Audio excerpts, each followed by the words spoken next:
Hello everyone, can you hear me?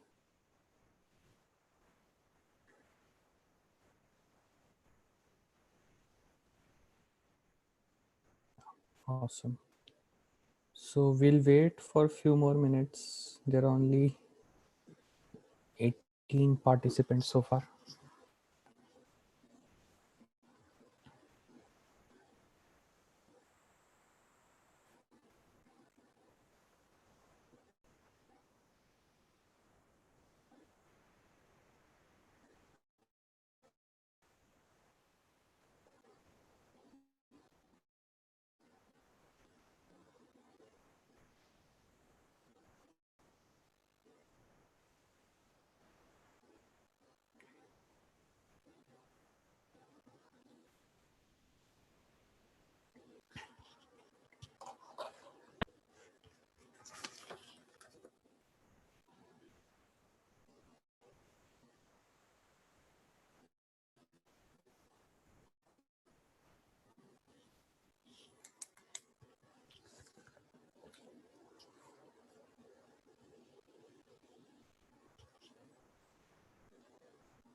Oh, यहाँ पे गर्मी नहीं है. यहाँ पे it's, let me see the temperature. I think 11 degrees, 10 degrees.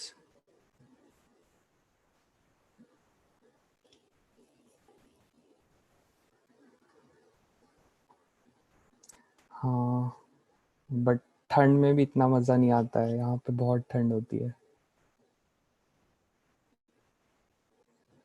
So I am right now in Seattle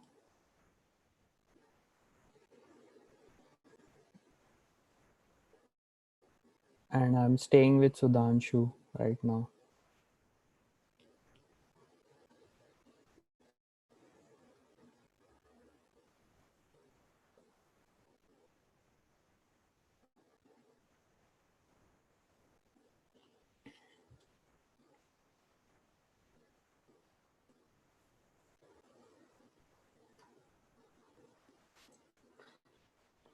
Hmm. So did you guys try the question last time um, the last question which we left, the alternating paths?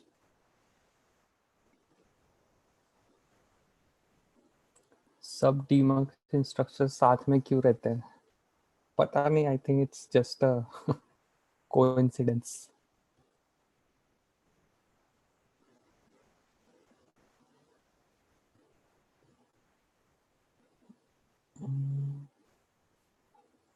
So were you able to solve the alternating paths question? Was it easy, difficult, okay?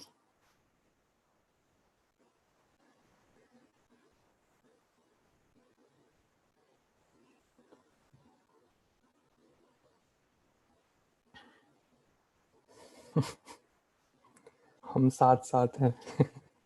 Yeah.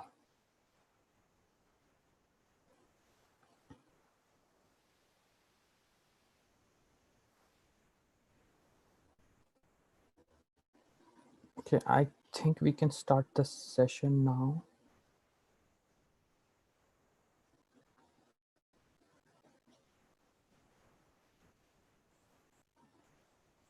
I hope the whiteboard is visible. Okay, nice. So, how many of you weren't able to solve the alternating paths question?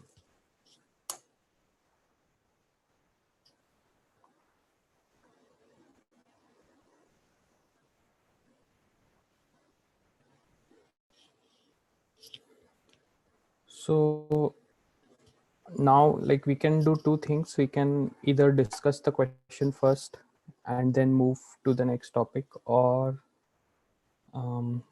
we can talk about the first discuss the topic for today, and then like later in the session we can take up the question.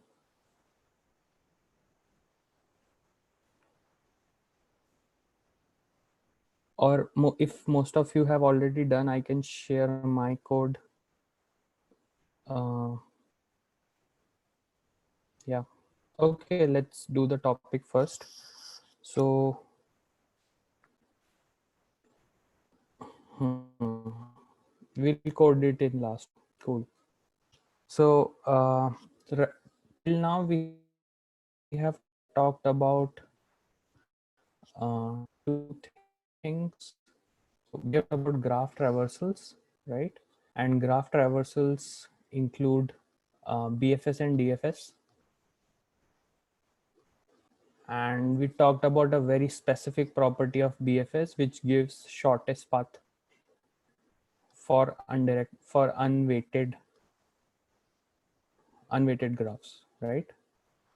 This is the story so far. Now, since you have already gotten into the shortest path business, the second question which comes to our mind is how to find shortest path for weighted graphs.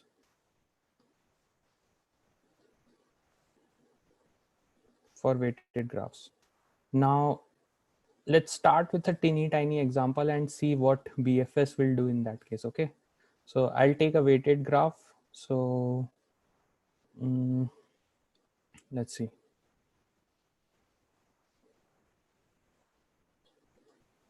And I'll number the vertices 1, 2, 3, 4, 5. Okay. Let me also give some weights to the edges.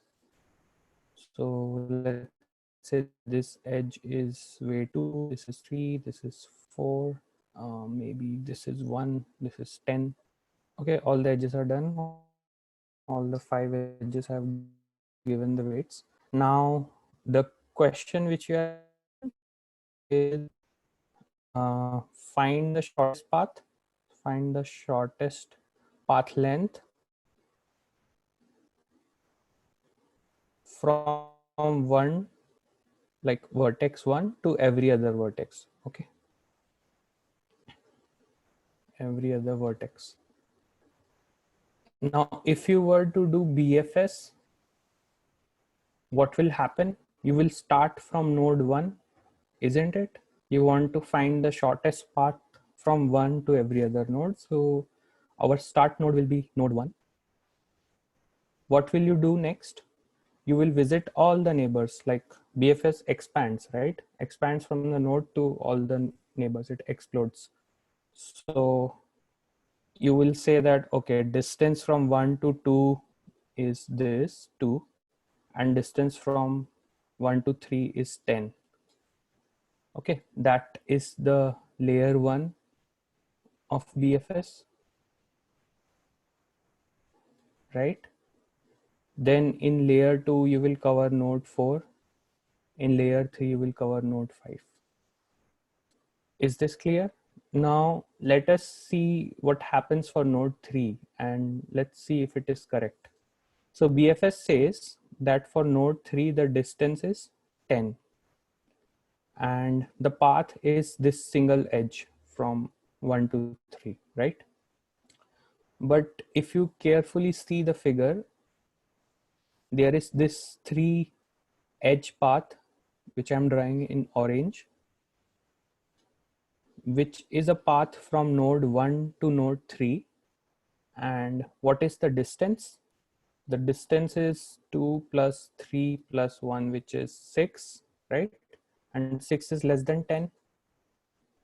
So there is a shorter path uh, in this weighted graph from vertex 1 to vertex 3, which we missed in BFS. And why did we miss that? The reason is because of these weights, right? BFS assumes that every edge has same weight. It has weight 1. So if that was the case, the shortest path would have been the single edge, because in BFS, basically in unweighted graphs, number of edges is equal to the number of the length of path, right? So in undirected, unweighted, path length is what? Path length is equals to number of edges. But in weighted, this does not hold, right? As we saw in this case, there was this single edge with a high weight 10, but there was a shorter weight path with more number of edges. There were 3 edges with weight 2, 3, and 1. So in weighted graphs, path length is not equals to, the total cost from this is not equals to number of edges. Okay. And when this does not hold, like, you cannot do BFS, because BFS assumes like same weight, uniform weight for all the edges. So is this point clear, that BFS won't work for weighted graphs? And we would need something new in our discussion. Any doubts so far?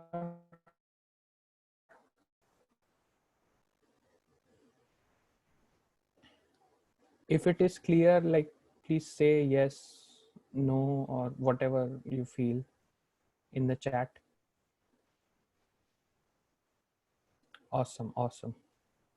Okay, so let's see how we'll make a small tweak now to this graph. Okay, let me remember. Can I somehow copy this graph?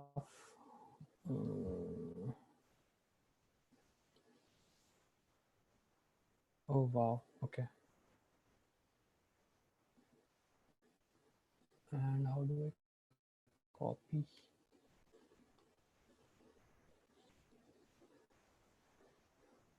No.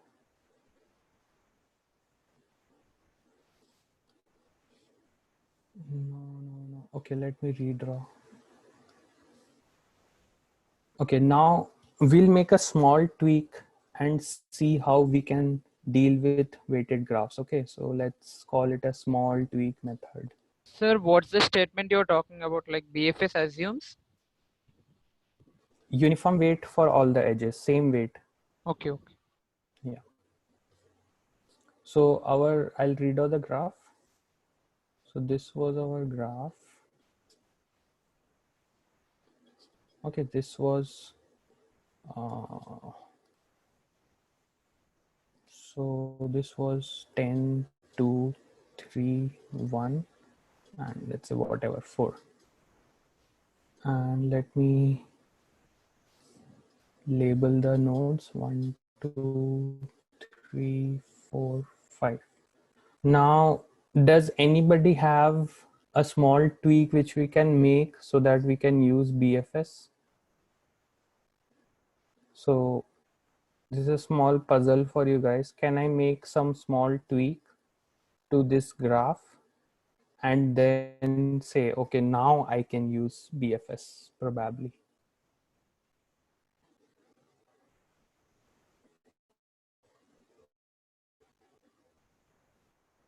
So what does BFS assume? BFS assumes that all the edges are same, are uniform. So all edge weights are same. Yeah, that's right. I'll add extra nodes. So what I will do is, now look carefully, this is an interesting thing. So this is node 1 and this is node 2, right? What is the edge weight of this, the edge between 1 and 2? The edge weight is 2. So what I will do is I will add a single node. This I will call, okay, let me use some different color. So I'll use green color, and I will say I've created this imaginary node which divides into 1 and 1 length, um, the 2 length edge into 2 parts. Okay. And similarly for edge between 1 and 3,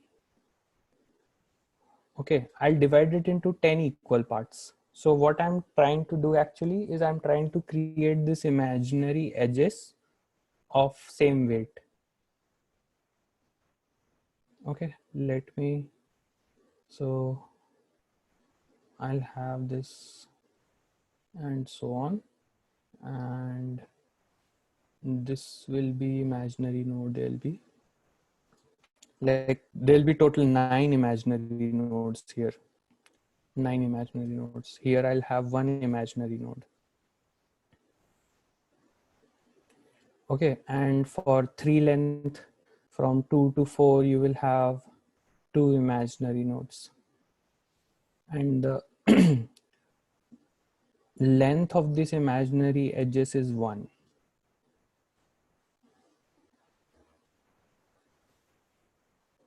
Okay, and you won't add any imaginary node from 3 to 4 because that edge length is already 1. Okay, does that make sense? Now, can you reason why we can use uh, BFS in this modified graph?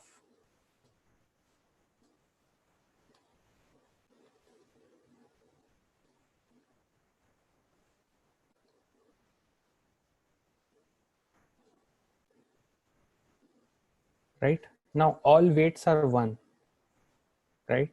And BFS will also look for these nodes. Now, let's see what will happen when we look. What was the problematic path? The problematic path was this path, right? 1 from 1 to 3. Okay, now let's see what BFS will do in this case, in the modified setting. So BFS will move to layer 1. So this is the layer 1, these 2 nodes, okay, at distance 1. Then it will move at distance 2. So these 2 nodes are at distance 2. Then it will move at distance 3. So distance 3 nodes, distance 4, right? Distance 5 will be this, distance 6. Now at distance 6, this path will reach node 3, right? And along this dotted path, it will be still somewhere in the imaginary node. But from the other path, we have already reached node 3. So with this small tweak, can you see how BFS can help in even in weighted graphs, right? So if you can see that now, can you tell me, is our business done? Should we pack our bags and go home? Are we done with solving this problem?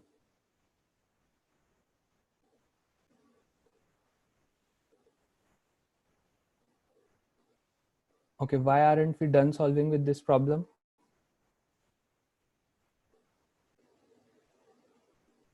So there is one thing, right? We have proved that this is correct. So whenever we talk about an algorithm, we see its correctness. So definitely this is correct. What else we care about? We care about complexities, right? Time and space complexities.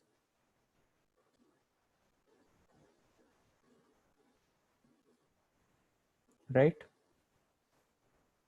Now think about this graph. Now you propose this algorithm and there comes some bad people are always there. So they'll give you this graph now. They'll say, okay, the edge weight is 1 million for this. Edge weight for this is 1 billion. Now you cannot have enough space to store 1 billion nodes, right? You cannot do BFS on that. You cannot add. Um, can somebody mute the mic? There is a lot of disturbance.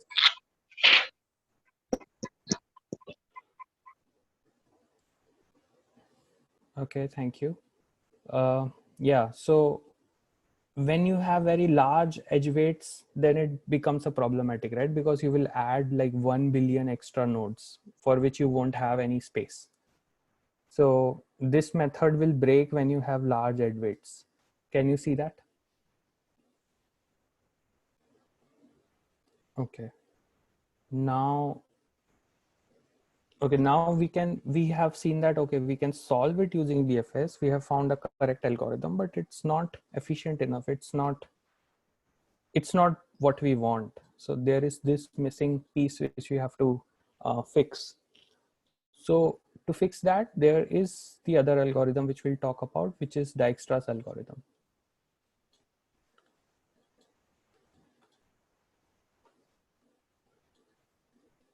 Okay, very simple algorithm. I mean, I'll show you how to imagine it and we will see the code. And what I want you guys is to like use Dijkstra's algorithm as a subroutine for the problems. Like Dijkstra's algorithm should be one of the things like any other sorting algorithms which you have. So if somebody asks you shortest path, then you should think of Dijkstra's algorithm and you should try to use that in weighted graphs. Okay, so with that, let me. Sir, what we come up by adding extra nodes? So we can use BFS, right? Yeah. So that was the key. I mean, by adding extra nodes, now every edge is of same weight, right? Okay. These, Okay. and we have already seen if the graph has all same weights, like same edge weights, then we can use BFS. Okay, sir. Got it. So is there any other doubt, or can we move to Dijkstra's?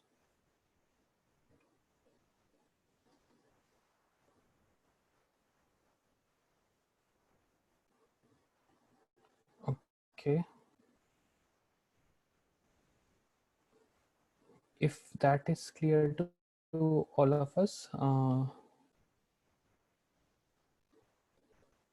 let's see Dijkstra's algorithm.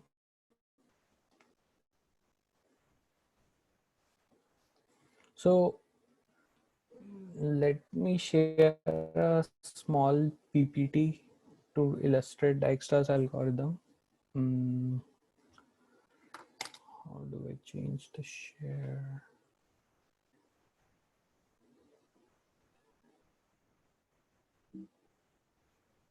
So is my Chrome visible right now?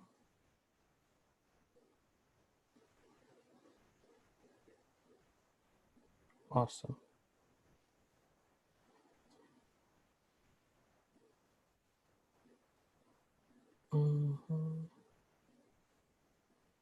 Okay. So as you can see, there is this weighted graph, and the weighted graph has edge weights 80, 76, and so on, right? And the vertices are 1, 2, 3, 4. These are numbered from 1 to 7. Now the idea of Dijkstra's algorithm is that you start a fire from the node from which you want to find the shortest path. So this start node, you will equal to 0, you will light this node up. You will just fire it up. Now what will happen is at t equals to 10,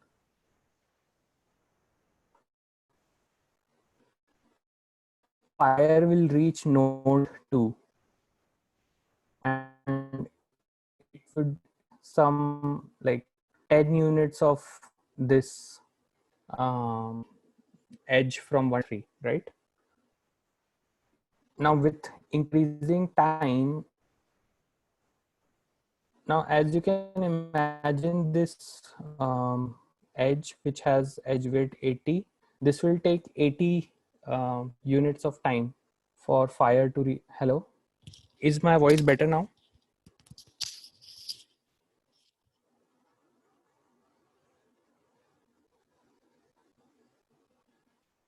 Okay, let me start once again. So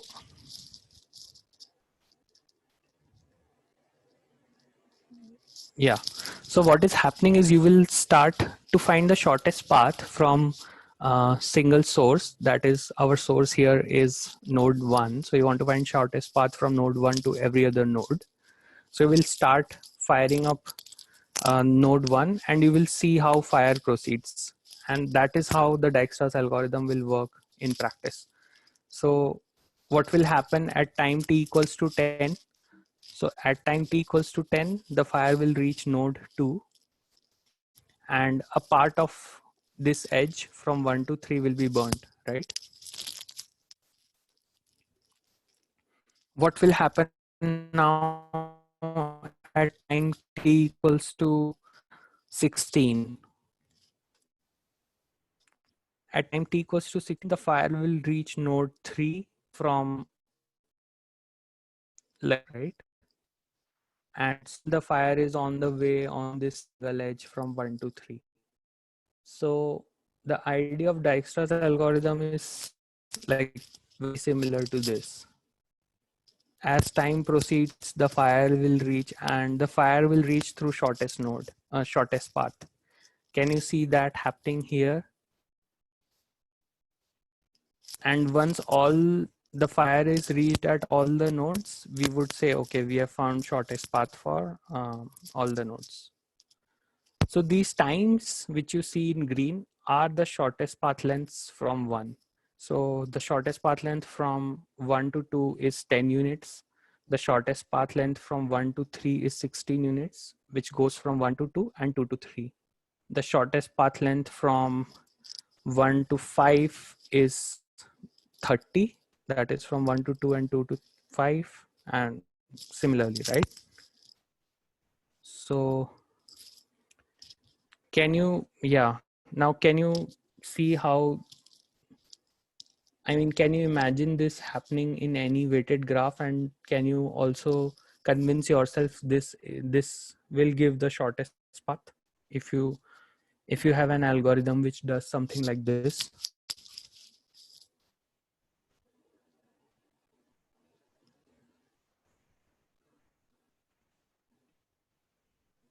Awesome. Okay.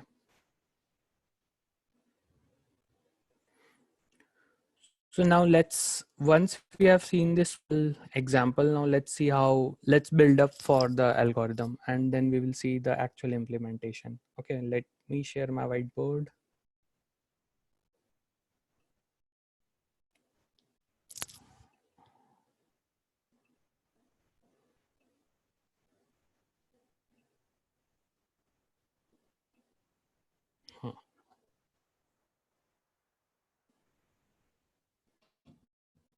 So in Dijkstra's algorithms, basically what you do is you create these two sets.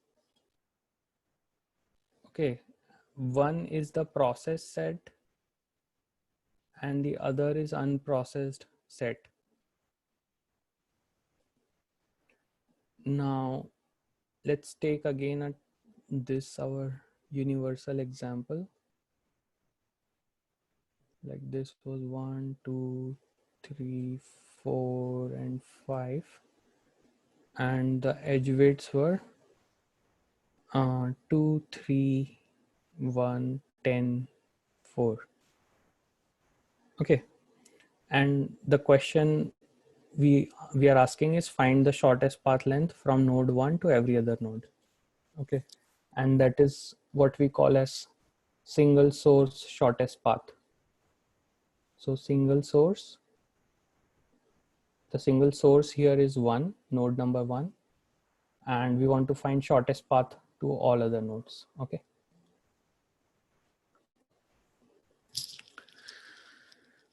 So what is the shortest path length from node 1 to itself?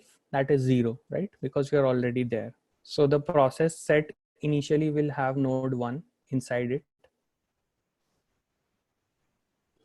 Because so when I put any node in the process set, we will know the shortest path length to it. So for node number 1, what is the shortest path? It's 0, right? So this is the distance and this is our node. If my voice breaks, just let me know. I think my internet is a bit unstable today.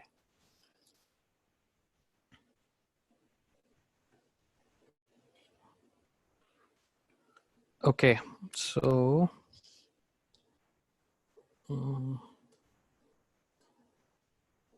yeah. So what is the shortest distance from node 1 to itself? It's 0, right? And I can safely put the source node in the process set. All the other nodes will initially lie in unprocessed set. So what all nodes are there? 2, 3, 4, and 5.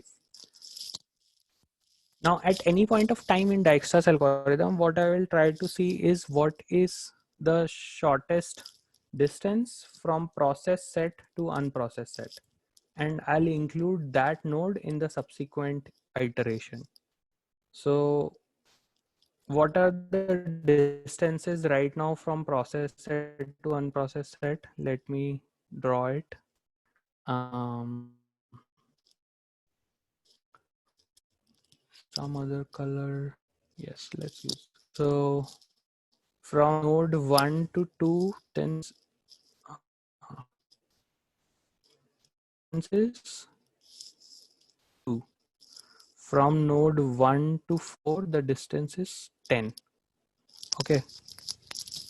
Now the minimum among these two is, so these are the only two edges from process set to unprocessed set. All the other edges like 2 to 3 will be inside this unprocessed set. 2 to 3, 3 to 4, 3 to 5. These are inside the unprocessed set that I won't care about. So what I will see is the edges across the two sets and I'll pick the smallest one.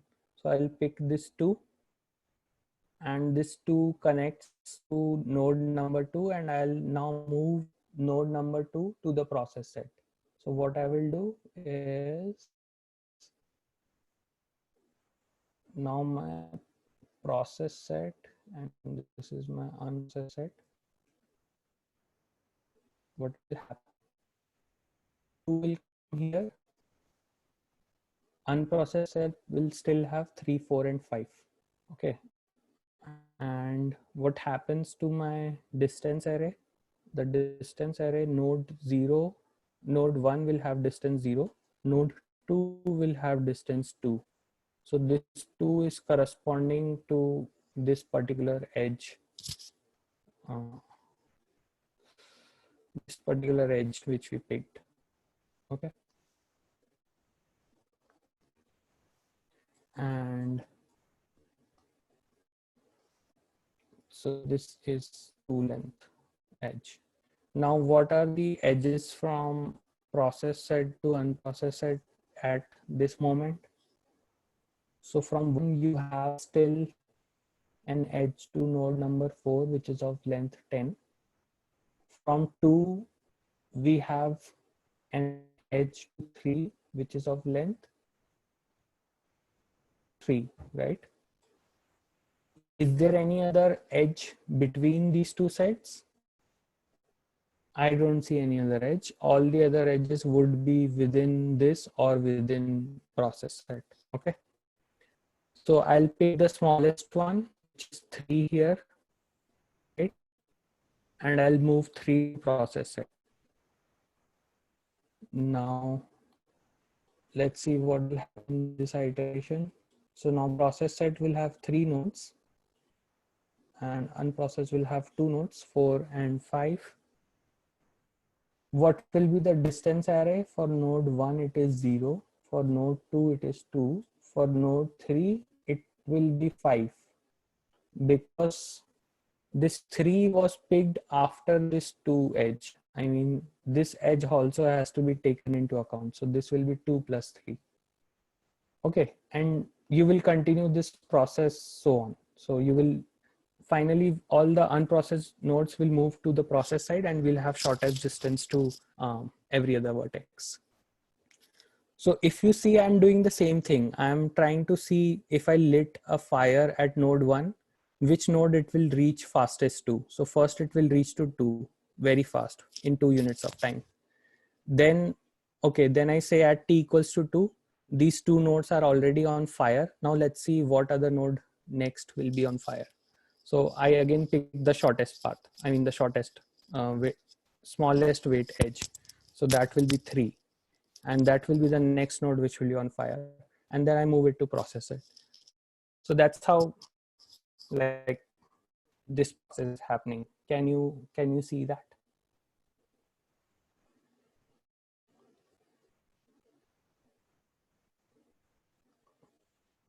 Awesome.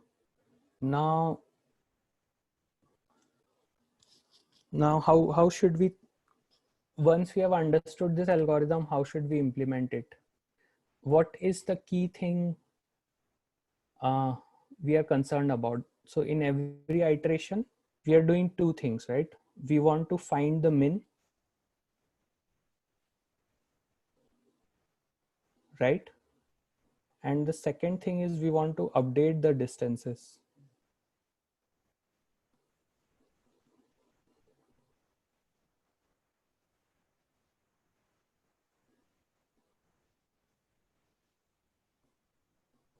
Okay.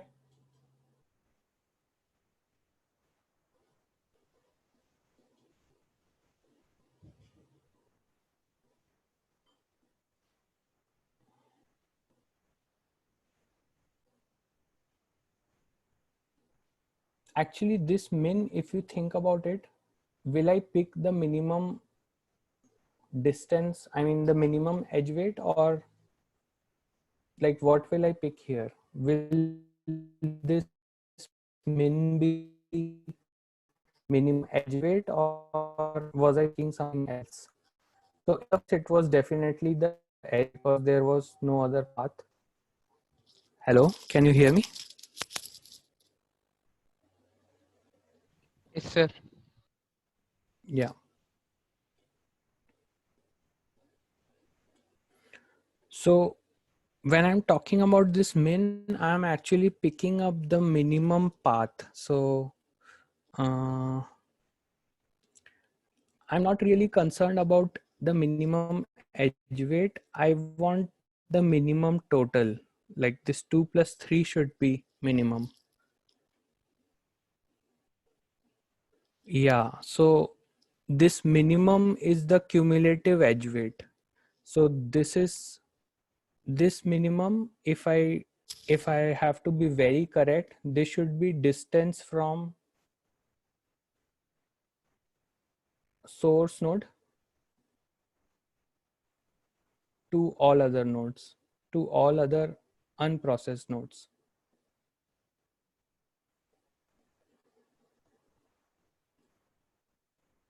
right? And this distance could be cumulative of some edge weights. So this will be sum of edge weights like which lie in that path. So I have to find that minimum. So while I was running you through the example to make it easy, I was just saying, okay, I'll pick the minimum edge. But in reality, actually, I want to pick a minimum like path, right? And that minimum path will change as process set changes. So Okay, let me clear this and let me explain that. So this was our graph, starting with 1, 2, 3, 4, and 5. The edge weights were 10, 2, 3, 1, and 4. Okay. Initially, the process set had just one single node, which was node number 1. The unprocessed set had 4 nodes, 2, 3, 4, and 5. Now let's look at the distance array. Okay, distance array is the distance of any node from node number 1. So how many elements will be there? There will be 5 elements, right? So 1, 2, 3, 4, 5. Okay. Now at this point of time, so node number 2 is connected with edge weight 2, node number 4 is connected with edge weight 10. So right now, what is the distance from node number 1 to node number 2? It's from 1 to 1 is 0. From 1 to 2, it is 2. From 1 to 3, it is infinity, because I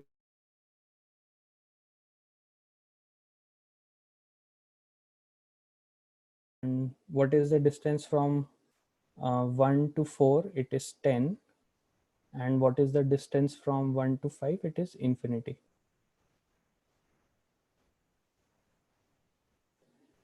Hello?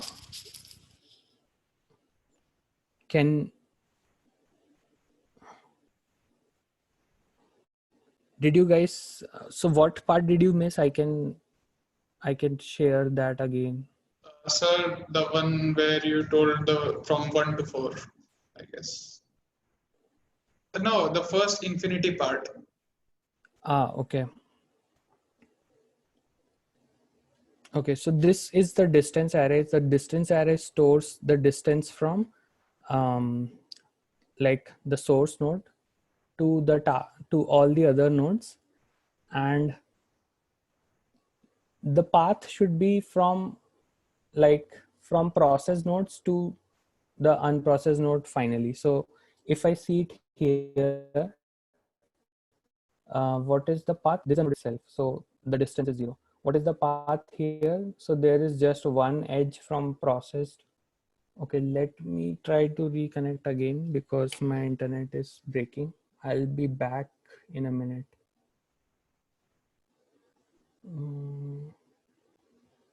Just hang on, I'll be back.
Yeah, is the voice better now?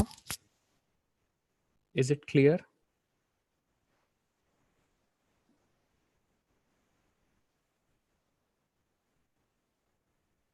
Okay.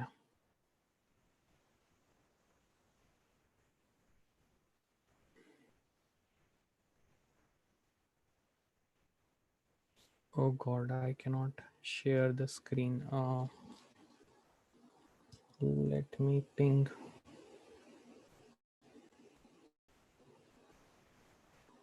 Just a second. Sir, here host is Aryan Khandelwal. He can give permission. Oh, okay.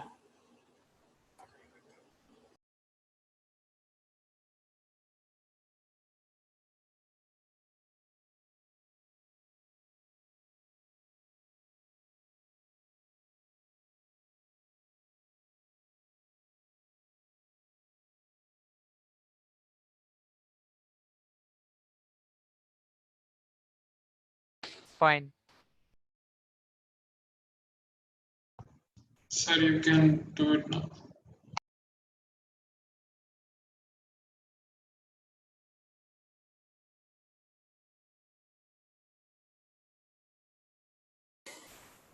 Okay, so yes, I'm able to do. Thank you.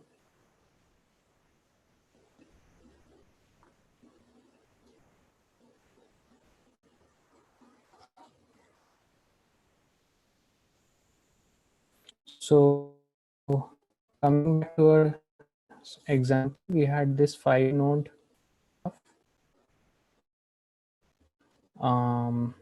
The edges were 1 and the nodes were 1, 2, 3, 4, 5. The edge weights 10, 2, 3, 1 and 4. Okay. Initially, how does our process set look like? It had only 1 and this has 2, 3, 4, 5. Now, what all nodes are directly reachable from process set to unprocessed set? That I'll put in the distance array, right? My distance array will only include the distances which are directly reachable from process to unprocessed set. Okay. Now, node number 1, very quickly. What is it directly reachable from process set? Yes. What is the distance? It is 0. Node number 2, is it directly reachable from process set? Yes, it is reachable through this 2-way edge, and so the distance becomes 2. For node number 3, is it directly reachable from the process set? No, it is not. So I'll put a infinity.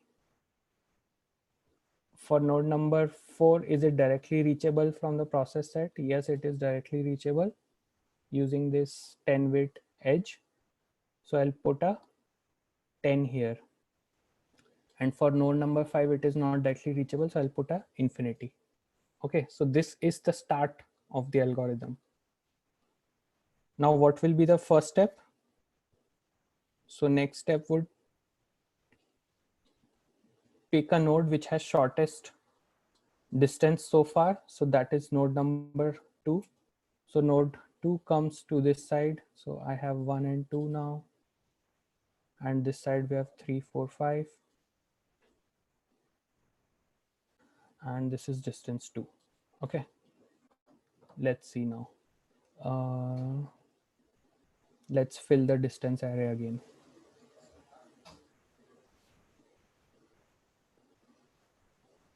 So this will be 0, this will be 2.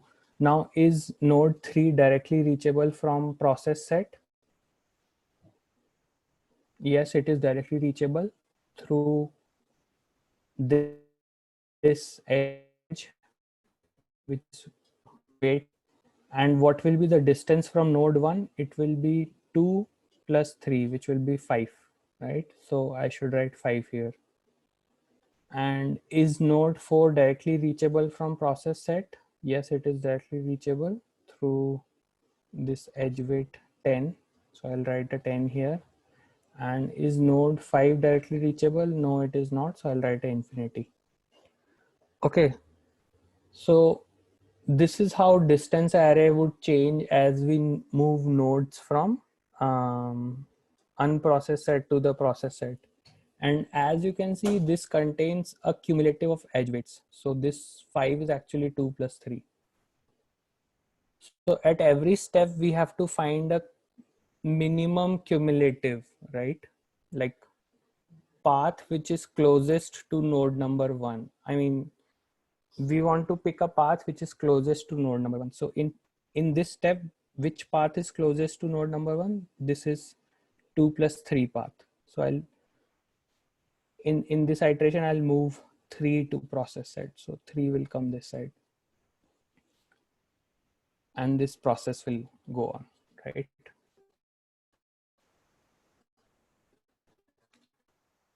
It's clear. Like, so with this, we can make two things, that we want to find a minimum path in every step. We want to find minimum path, and then we have to update this. Whenever a node moves from unprocessed to process set, the distances for other nodes will change, right? Because see, as 3 moves to process set, the distance for 5 will change now, because 5 is now reachable, right? 5 is reachable through this 4-weight edge. Now you can reach 5 directly from the process set. So this last infinity will change, right? It will change to some finite value. So in every iteration, we need to do two things. The first thing is we need to pick a minimum path so that we can move a node. And the second thing we need to do is, after moving the node, we need to update the distances so that we can pick a minimum path in the next iteration. So these are the two steps we need to do, like in every iteration. Is that clear? Are there any confusions here?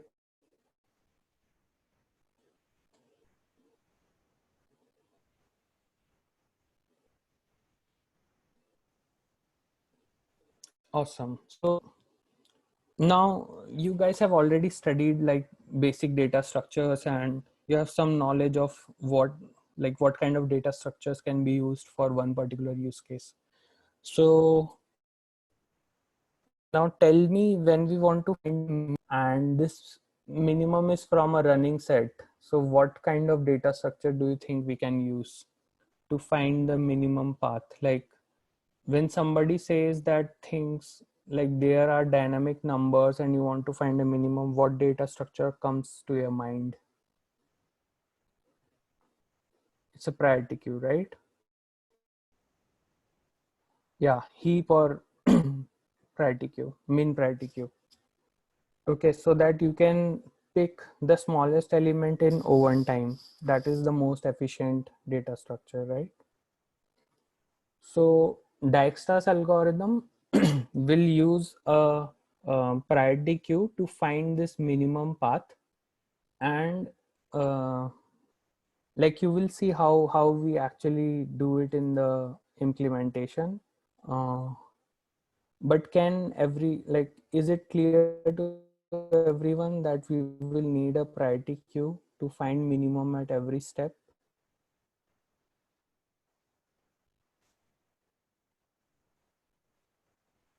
If you have any doubts or if you are confused, just let me know now, because now like we'll move to the implementation, see how to code it up.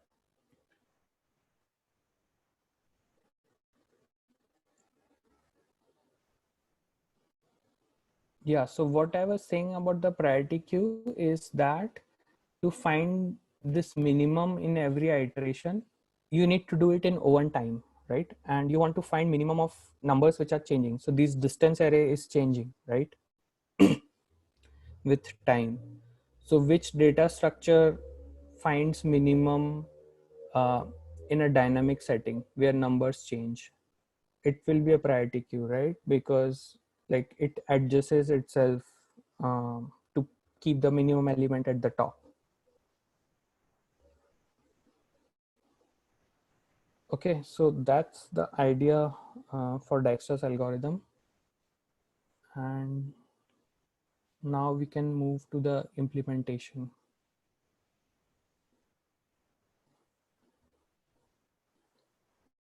So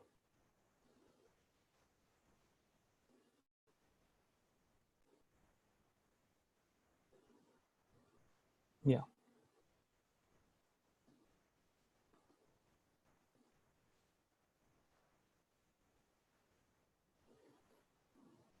can you see my Sublime?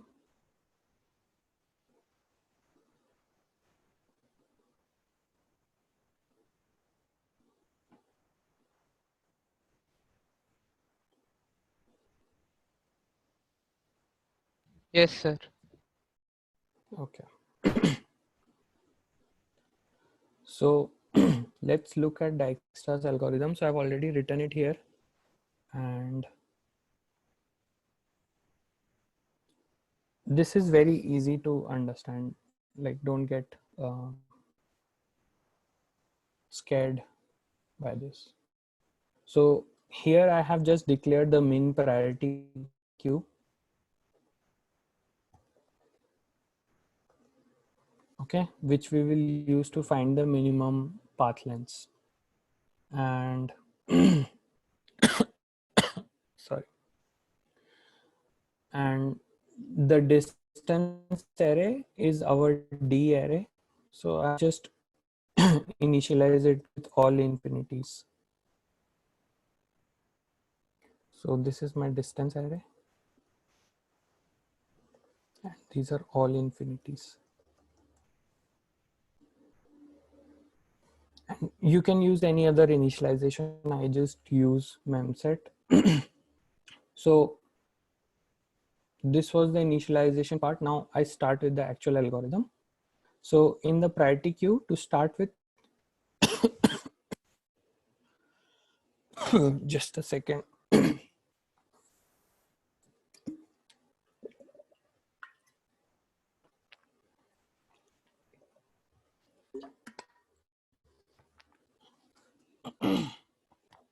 So what is PII in FTP?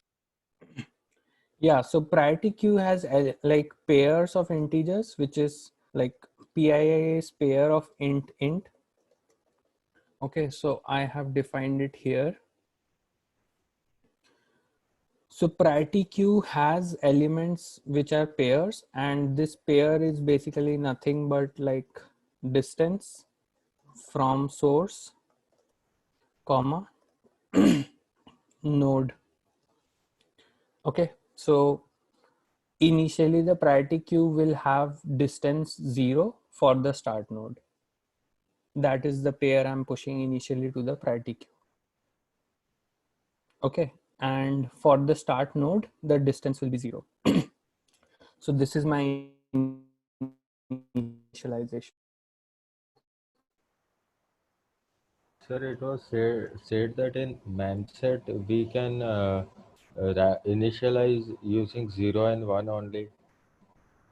So I'm using a hexadecimal format here, and like you can use, I mean, you can set anything with memset.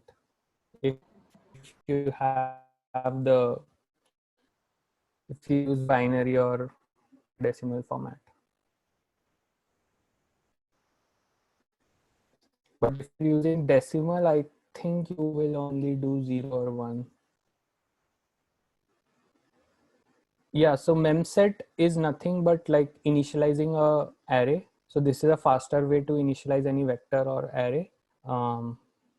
So what this does is it initializes all the elements of D, which is the distance array, with this particular number. So this is a hexadecimal number for like some large number, infinity. So you can also write a for loop if you're not comfortable with this. Or you can use the vector initialization, whatever you feel comfortable.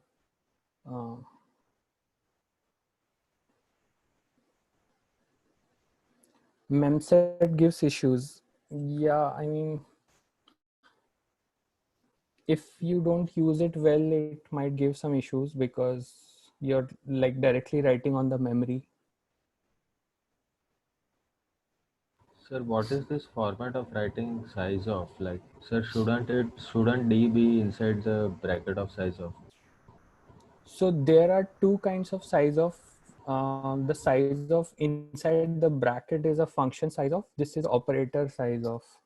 So like, yeah, basically I shouldn't do this in front of you guys. Maybe I should just use some for loop or something. So this size of is a operator in, so this is C++11. You guys might not be aware of this, but that is okay. I mean, that is not required really. You can use any other initialization. So my idea here is like for int I equals to 0, I less than length of D, whatever is the length, let's say it is n, I will just initialize D with some large number. So let's say the large number is like 10 to the power 9. So instead of this, like you can just write this for all good.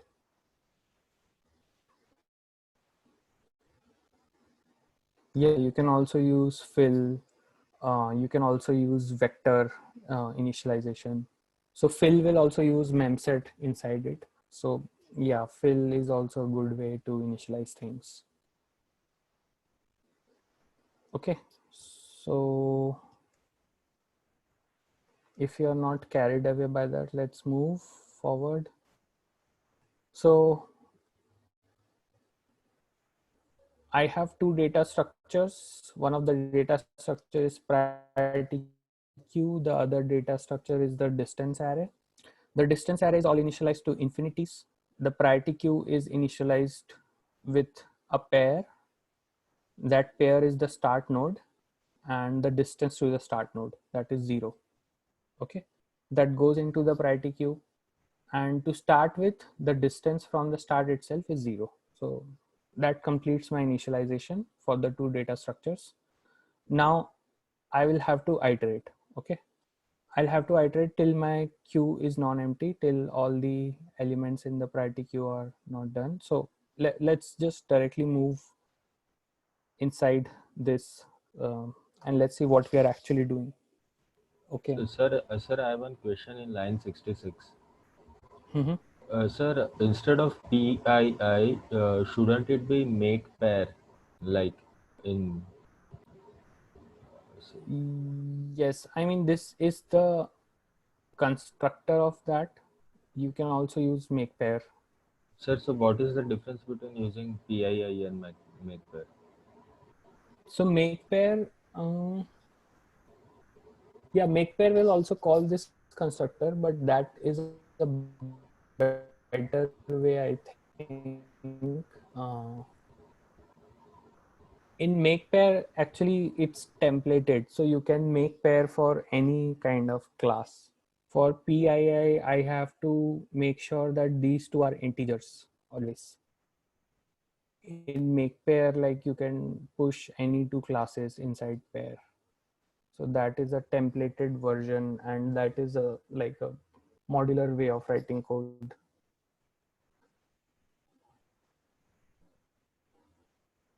Is that clear? Yes, sir. Yeah. So PII will just be for integers, and if you're using make pair, like you can push anything inside it to make a pair of two objects or anything which is like double. Okay, so with that, this completes my initialization. Now at every step, what I need to do is first I'll pop the minimum element from the priority queue. That is what I'm doing. So when I pop the minimum element, the second in the pair contains the node, right? So that is the node. So U is the node which I currently popped from the priority queue, and C is the cost of that node. So that is the cumulative. So C is actually the cumulative distance to that node.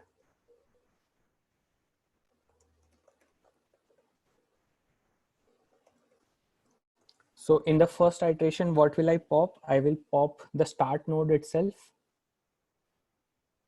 right? And what will be the cost associated with it? The cost will be 0. So in the first iteration, it would be start with cost 0.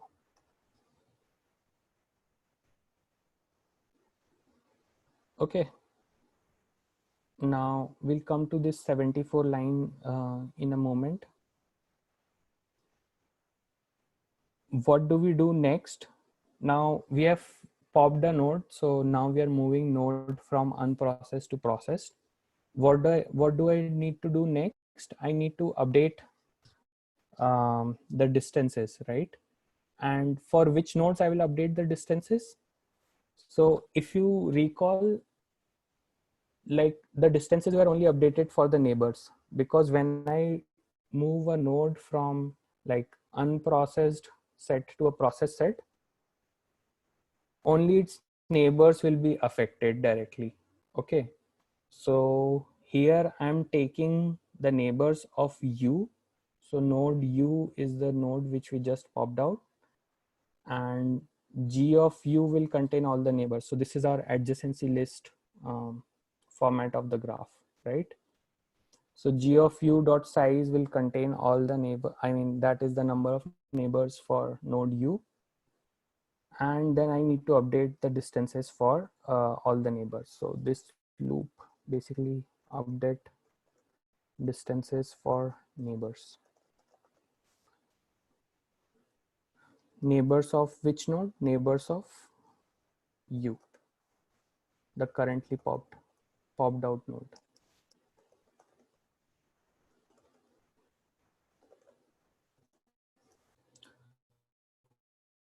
Okay.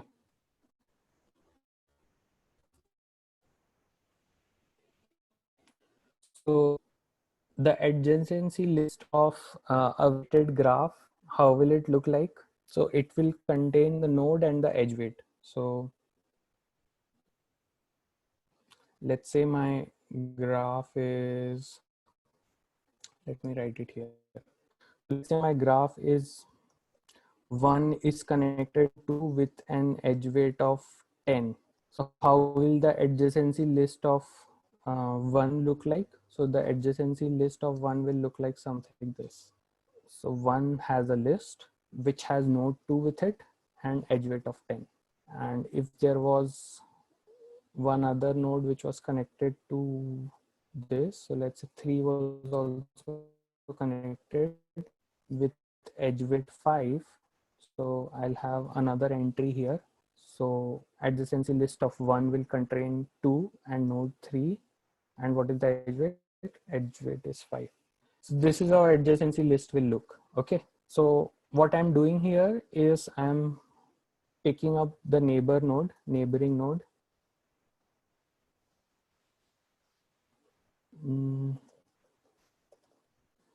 And this is the edge weight to that neighboring node.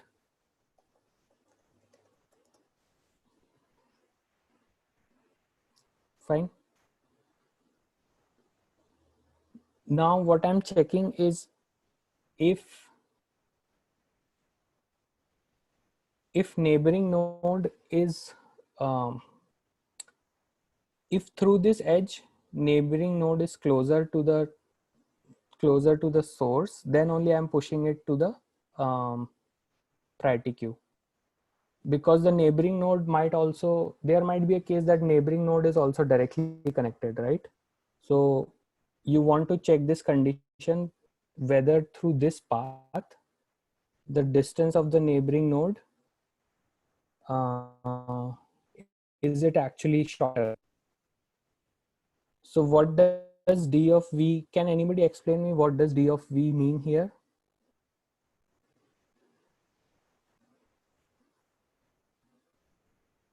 Can anybody speak up?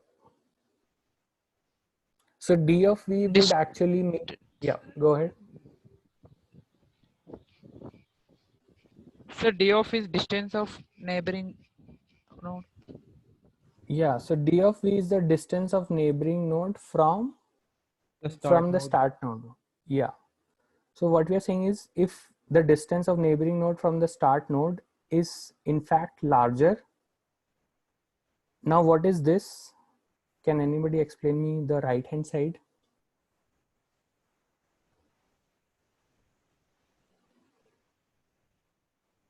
What does this mean?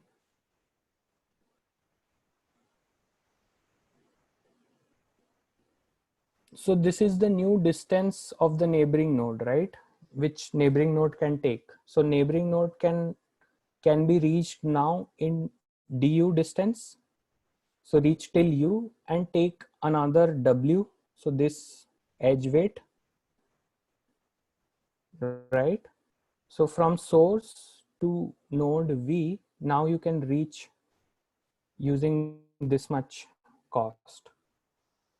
So basically this means that you have this source, and to reach u, you can take cost du, and we know that u is directly connected to v with distance w. So the new distance which source to v can take, that is du plus w, right? But there might be a case that source is directly connected to v, right? And that might be a shorter way. So you want to check whether d of v is actually greater. So if you have found a shorter path via u, then only you will update the distance for v now. Does that make sense? Or have I confused you a lot?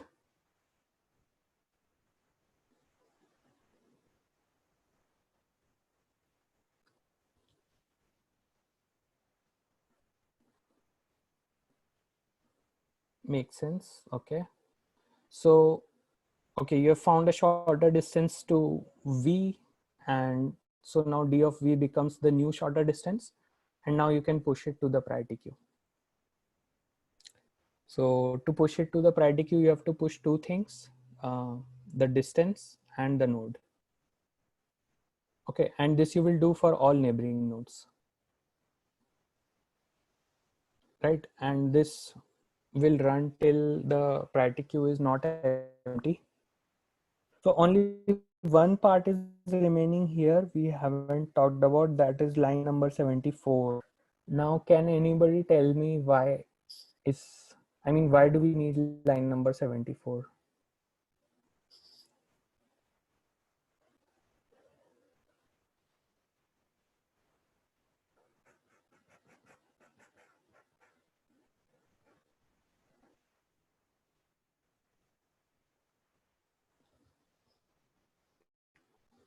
So the idea is basically for, now if you see carefully, for node v, we might push uh, multiple pairs, right? So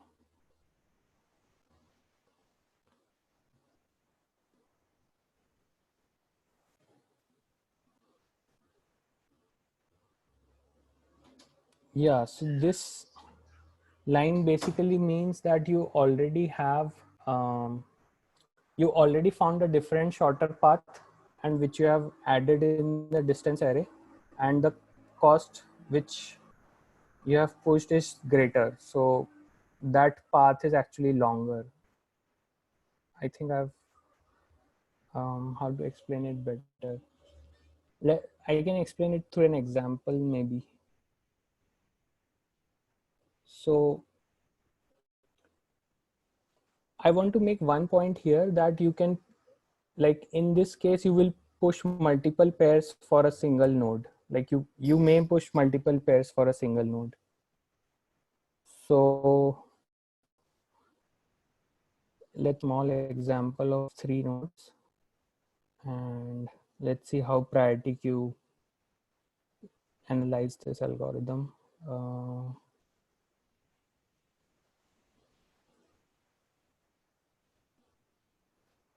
Share my screen, whiteboard.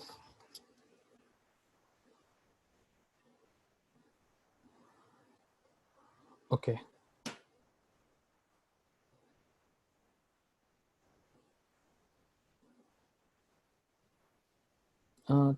Tushar, what is your question?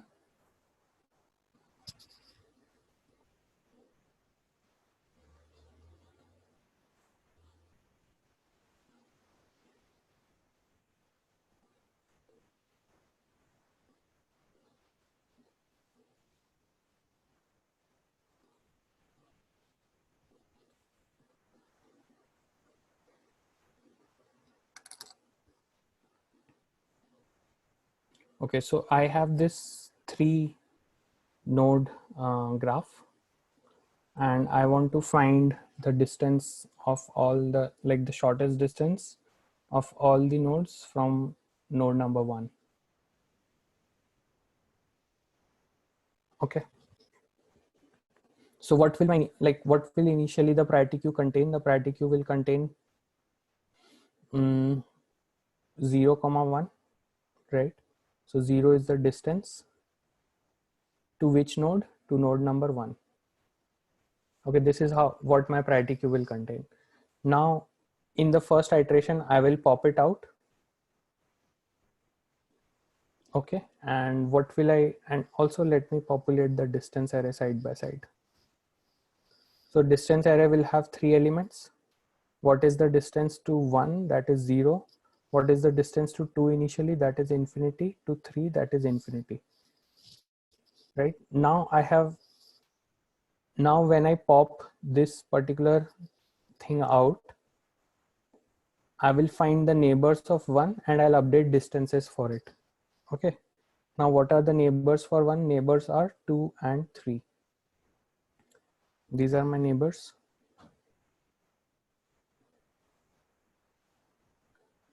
Okay. Now what is the distance to 2 which I have initially? That is infinity. And what is the new distance? That is d of node 1, which is d0, plus edge weight, which is 2. So this edge weight. Now the new distance is actually lesser than infinity, right? So then I will update d of 1 is equals to d of 0 plus 2, which is 2. And I'll push a pair into the priority queue. And what will be that pair? So that pair will be 2, 2. So this is the node and this is the distance.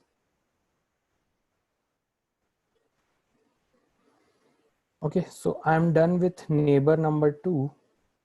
Let me also update for neighbor number 3. Okay, what is the current distance to neighbor 3? That is infinity. What is the new distance it can take? It can take d of 0 plus 10. This is lesser than infinity. So I can update the distance of d2 with d0 plus 10, which is 0 plus 10, which is 10. Okay, and I can push a new pair into the priority queue, which is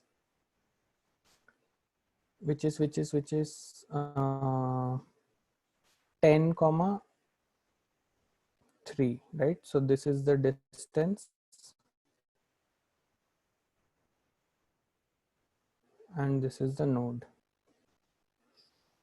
Okay, now my priority queue has 2 elements in it.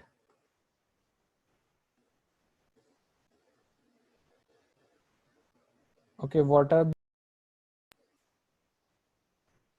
those 2 elements?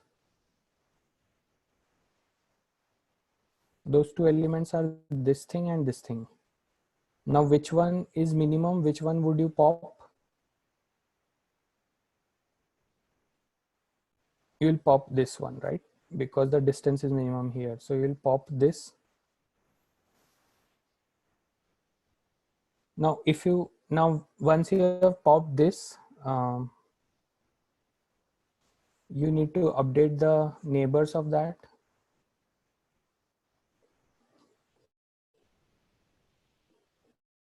Okay, what are the neighbors of 2?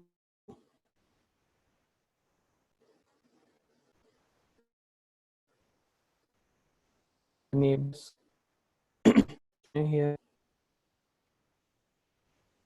The neighbors of 2 are 1 and 3, right? And what is the new distance to 1 which you can make? That is d of 1 plus 2, which is 4.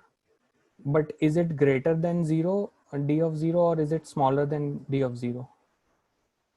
So 4 is greater, so you won't update uh, for neighbor 1, right? Because d of 0 is already smaller. And what is the other neighbor? The other neighbor is 3. So what is the new distance which you can make to 3? So that will be d of 1 plus 1, which is 2 plus 1, which is 3. And what is current d of 2? That is 10. So 10 is greater than 3, so you can make an update. So now new d of 2 will be 2 plus 1, which is 3, right? And you can push a new pair to the priority queue, which will be 3 comma 3. So this will be the distance and this will be the node. Okay, now at this point of time, which all pairs will be in the priority queue? So this pair will be there, the older 3 and the new 3. Right, among these two, which one will I pop? Among these two. So I'll pop the smaller distance one.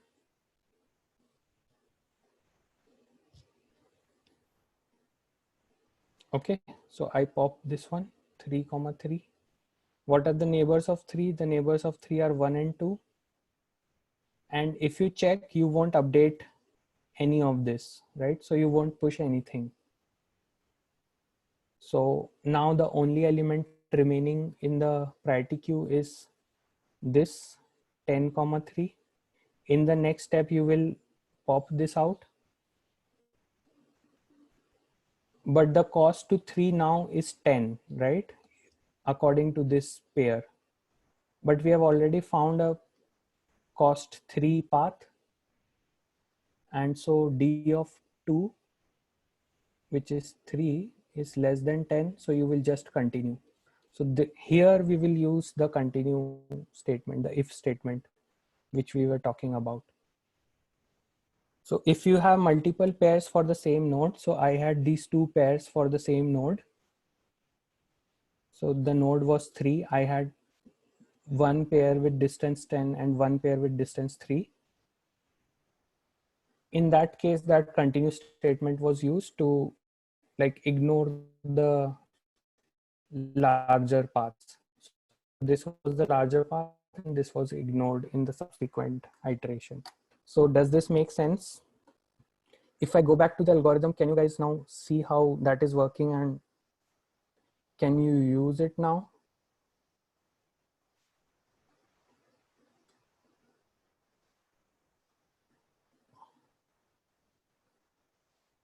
Is there any doubt, confusion?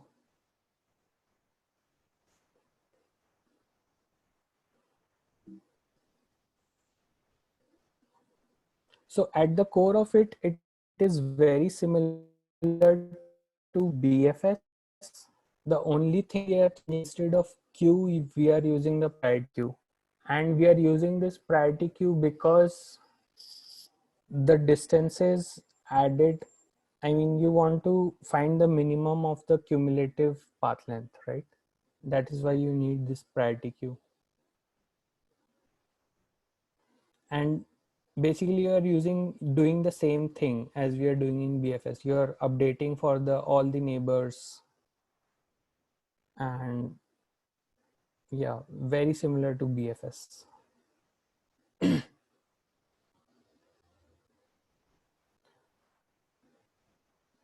So if I give you this algorithm and I ask you, how do you apply it to some question? Can you guys do it now? Should we try a question?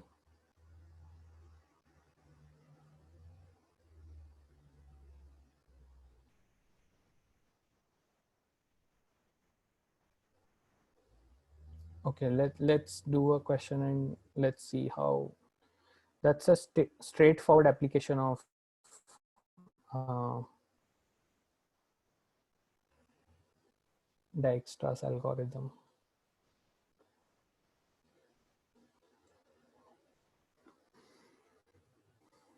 Okay, so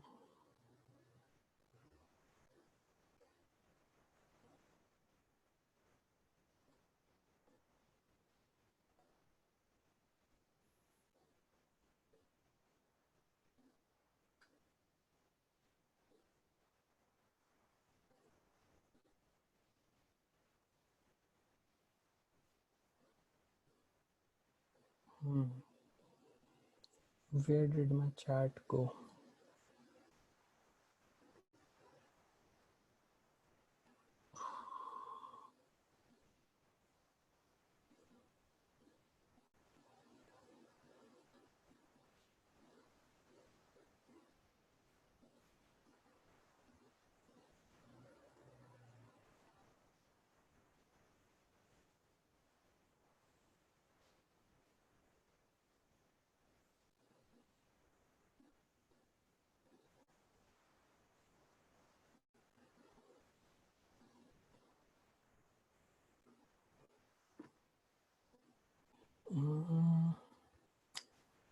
Chat is not coming up. Let me.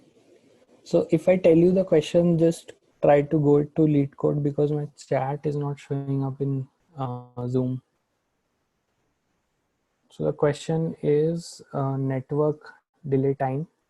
Sir, you can just tell the question number. Yeah. Yeah, the question is network delay time. Just try searching it on LeetCode.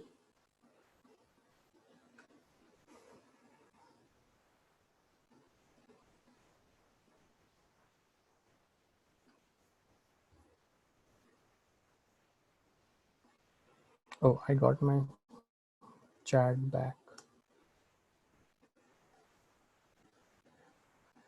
So I pasted the link as well. Yeah, there is some magic, dark magic going on.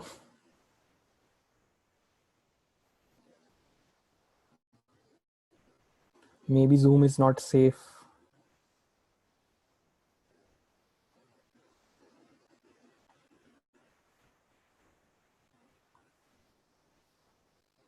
Now, if you read the question and you know the Dijkstra's algorithm, this is a very straightforward application of it.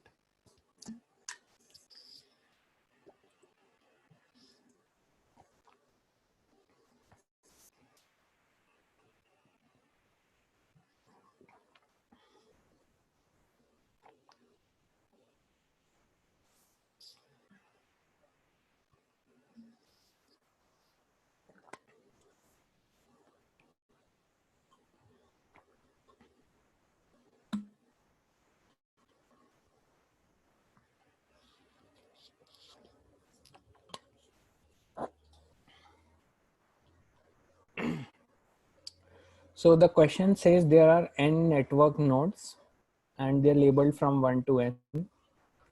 And there is some time to travel from one node to the other.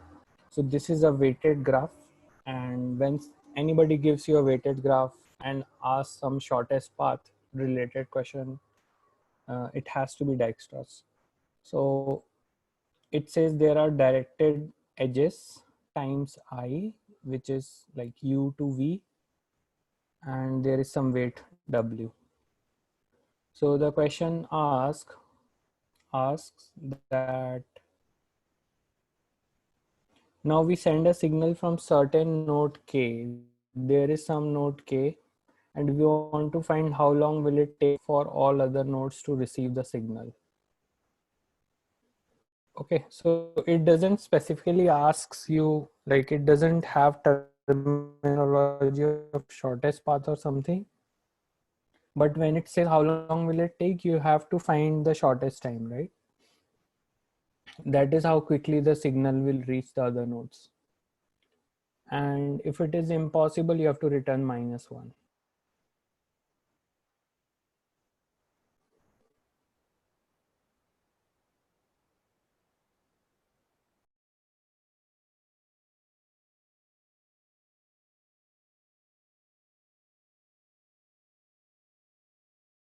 after the Dijkstra's algorithm ends, you will just replace all the infinities with -1, right? Because you cannot reach those nodes. So if I go back to our example,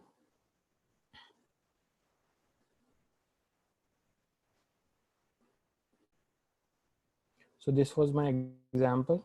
Now somebody comes and modifies this graph to this graph, which has additional node 4, right? Since I will have another infinity here, and this infinity will not be updated. It's like neighbor of, it's not neighbor of any other node, so it won't get updated. So after the priority queue is cleared out, after the algorithm ends, this element will remain same. So at the end, you can just replace all the infinities with -1 to show that it is not reachable. So given the Dijkstra's algorithm, can you solve this problem? Is it clear?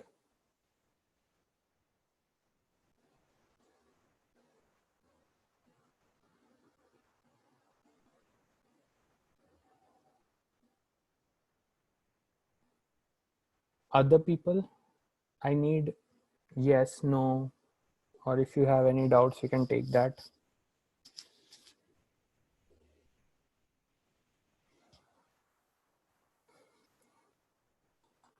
Same code, yeah, same code, exactly same code. Just you need to add one more line to check for infinities and just replace infinities with -1. Yeah.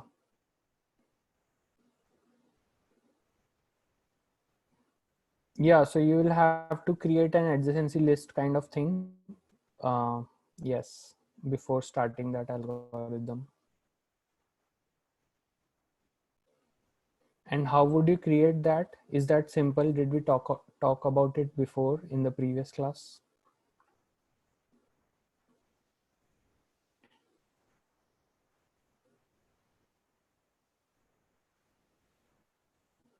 Yes, we discussed that given a list of edges, how do we convert it into adjacency list format? Okay, so you first convert it into adjacency list format, then run Dijkstra's algorithm, and at the end you just replace infinities with -1.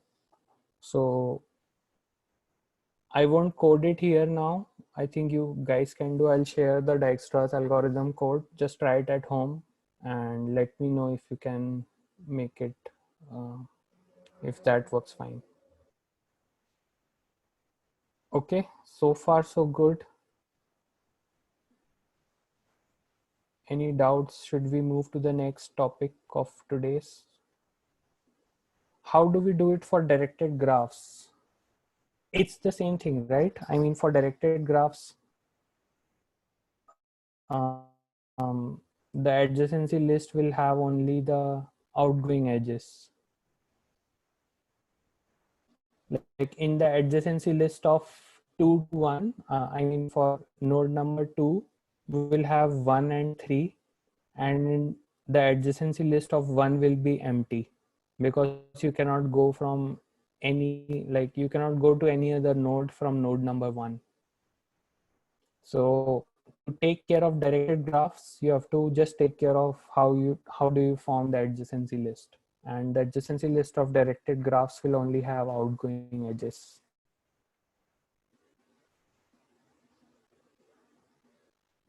Okay, does that make sense? Yes, sir. Awesome. Okay, that was good discussion so far. Now let's roll back and see what all we have done so far. Okay, so is my whiteboard visible? Yes, sir. Okay, so far we have talked about graph traversal, we have talked about shortest path problems.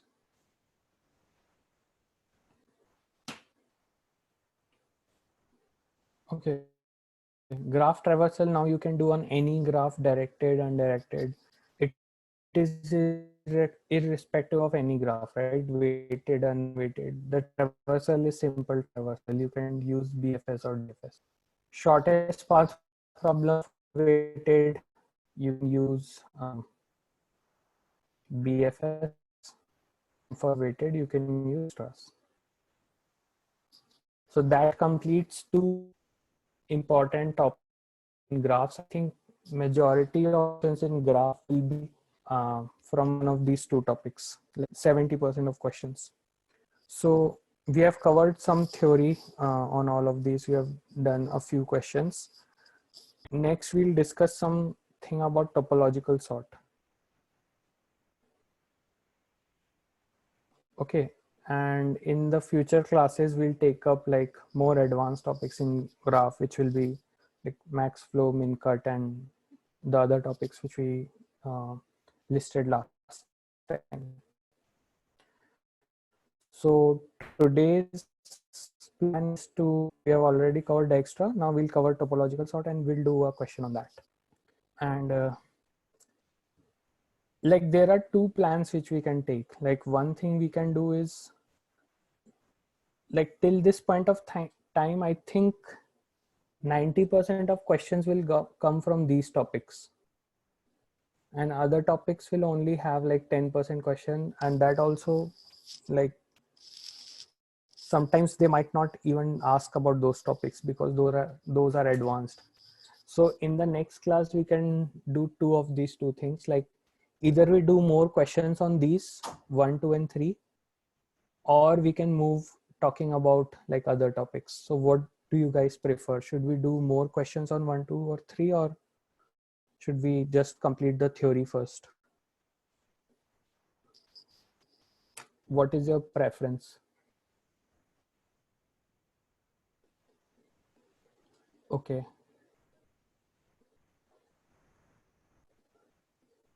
Yeah, I think let's do more questions on 1, 2 and 3, and then we can discuss more theory on 4, 5 and 6 in the later sessions. Okay, so in the next class we will do we won't code all the questions, we'll just discuss the algorithm, and so that we cover a lot of questions. Okay, because coding in the class takes a lot of time. You can go back home and try coding it. We'll discuss algorithms and we'll discuss questions in the next class related to these 3 topics. Awesome. So 1, 2 and 3 questions next class. Now let's complete the topological sort in this session. It will take about 30 to 40 minutes and then we should be good enough. You can pre-code it before class and show us that code. Yeah, I can do that. I can share my code as well, but I don't want to discuss code during the class. I mean, I don't want to explain if conditions and for loops and those things. So that was the idea. Yeah, I can share my code.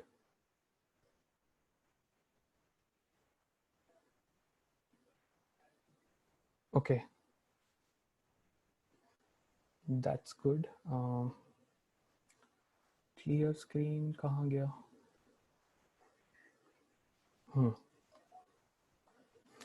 Topological sort.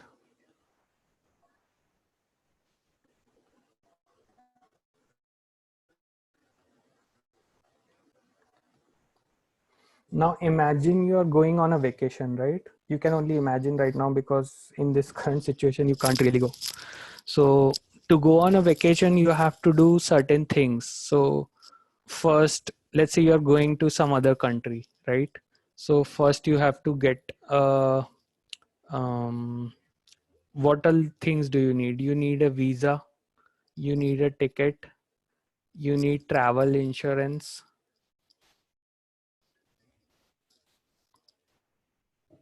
right? Maybe you're going to your relatives, so you need to buy gifts for them. What else? Yeah, you also, so before that you need to have passport to go to some other country. What else? You need to have foreign exchange. So you need to have the currency.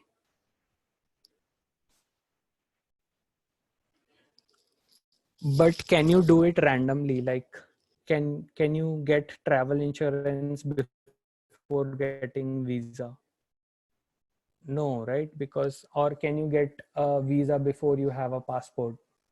So the answer is no. I mean, there are some dependencies between these steps. So first you need to have a passport.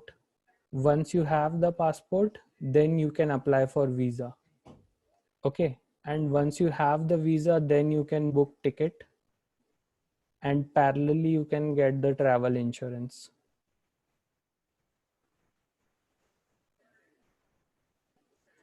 And once you have the ticket, then you can get foreign exchange.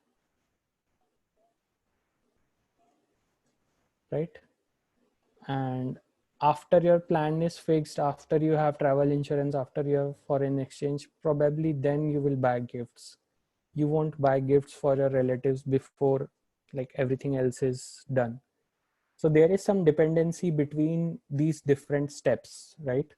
And these dependencies are represented through a graph.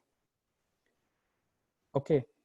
Now what I want is what should be the sequence in which I should perform this duties. What should be the sequence?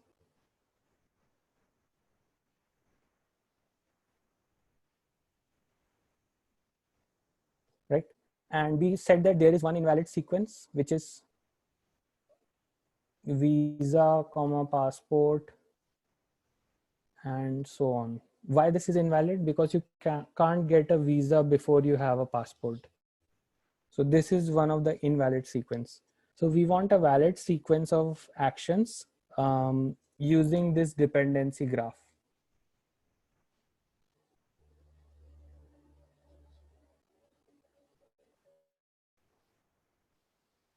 Right? And let's try enumerating one of that valid sequence. What would be that valid sequence here?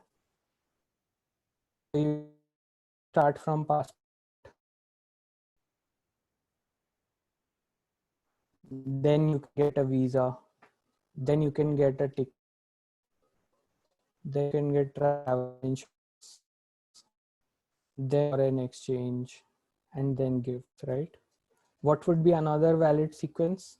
Maybe you can swap these two, right? You can get a passport, then visa, then travel insurance, and then ticket, and then so on, right? So that would be another valid sequence. So there could be many valid sequence. We want one of those. And the answer to that is topological sort. Give you a valid sequence Sir, your voice is breaking. in this kind of. So if you understood example, did you miss anything in the previous Sir, discussion? your voice was completely breaking during the last part. Okay, so should I explain from here? What part did you guys miss? So the after the part where you told that there can be many ways of selecting the valid sequence. Yeah, so there can be many ways, and one of the ways is this, right? Passport, visa, ticket, travel insurance, and so on, right? The other valid sequence could be like in this the same sequence, just swap ticket and travel insurance, right? That will be the another valid sequence. So we want to find a valid sequence for this dependency graph, and the answer to that valid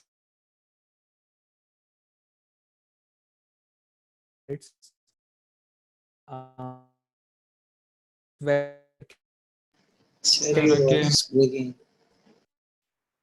why some hello. Yes, sir. Yeah, now it's audible.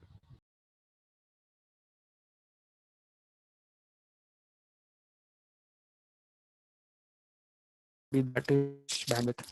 Is it visible and is it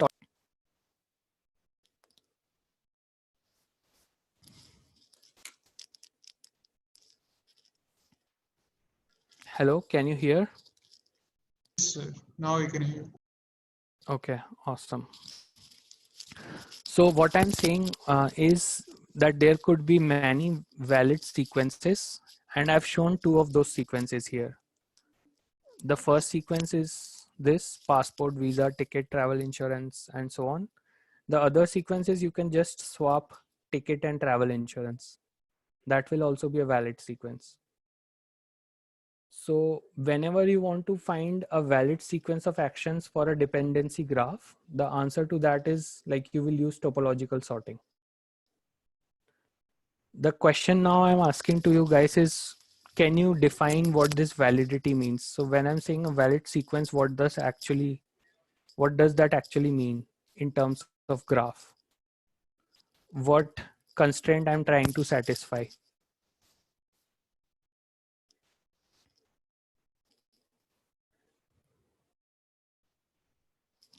Hello? Yeah, we can hear. It's like Yeah. after solving a neighbor, we should go to other.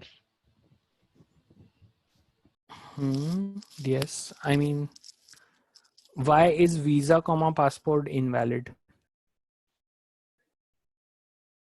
First Sir, visa and then, because without a passport, you cannot obtain a visa. right. So in terms of graphs, what do we want to say? So we want to say that the parents should come before children, right? So this is the dependency. This is the parent. And this is the children. Like this is the child basically.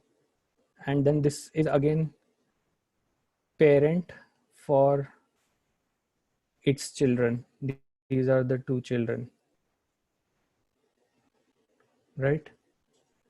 So the only thing which we want to constrain is that parent nodes should appear before nodes in the sequence. The order between children node doesn't matter. So you can swap ticket and travel. So that is what we did here, right? To get two different sequences. The only constraint is that these parents should come before children. Is that clear? That is the validity we are talking about. That is the graph constraint we want to put.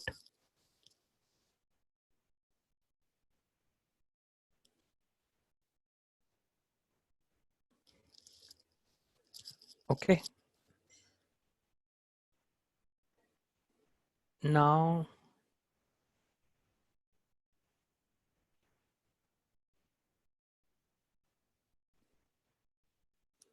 a small thing about topological sort, that is, this topological sorting will only exist for DAGs. So let me explain that. So toposort only exists for DAGs. So what are these DAGs? So these are directed acyclic graphs. So this is DAG DAG. So what does directed mean? Directed means like the edges are directed. So if we have undirected edges, we don't know like who is parent and who is child, right? So if I give you this graph, now, I mean, I don't know which one should be done before and which one should be done later. So whenever we talk about topological sort, we are only talking about directed acyclic graphs.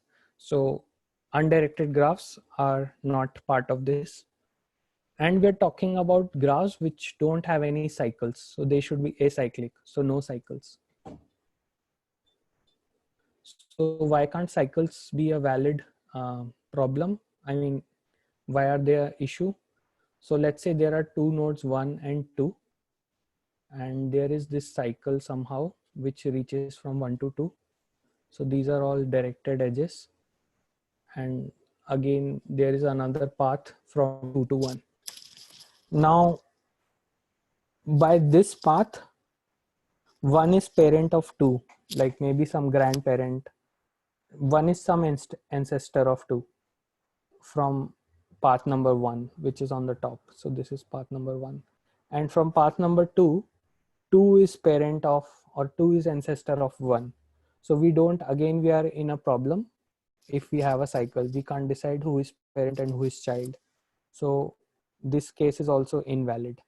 So whenever we talk about topological sort, it has to be directed acyclic graphs. The edges should be directed and there shouldn't be any cycles. So is that clear?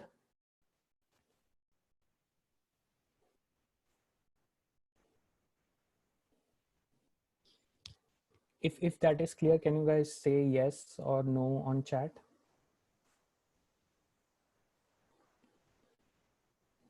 Awesome. So Sir, so is it like it should be unidirected? what is unidirected? Like it should go in only one direction? Yeah, I mean, like you should be able to establish parent-child relationship. So let me give you some examples.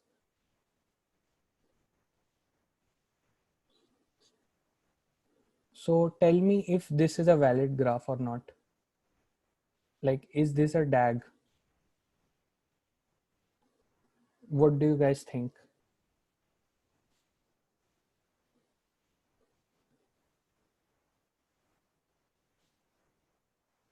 Yes. So yes, this is a DAG because although it looks like there is a cycle, but the cycle is not directed because this edge is in the reverse direction. So this is a DAG. And if this is a DAG, what can be a valid topological sort? Can you see and tell me?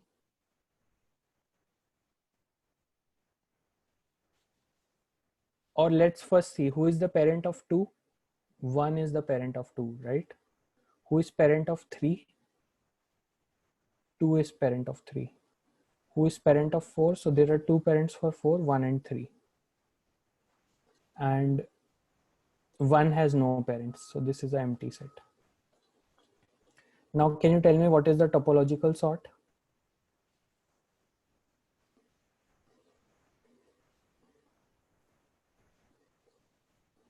One, two, three, four.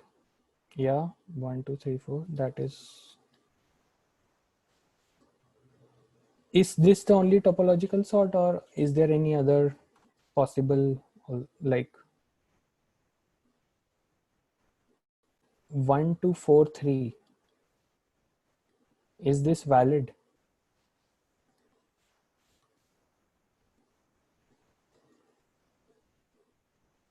No. So 1, 2, 4, 3 is not valid because 3 is parent of 4, right? So 3 should come before 4. So this is the only valid sequence for this graph.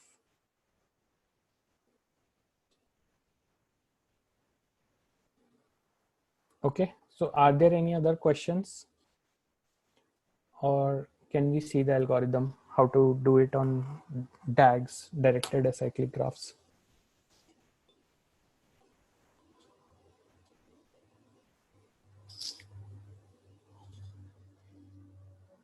Sir, please give some more examples. Maybe Okay. 1 or 2.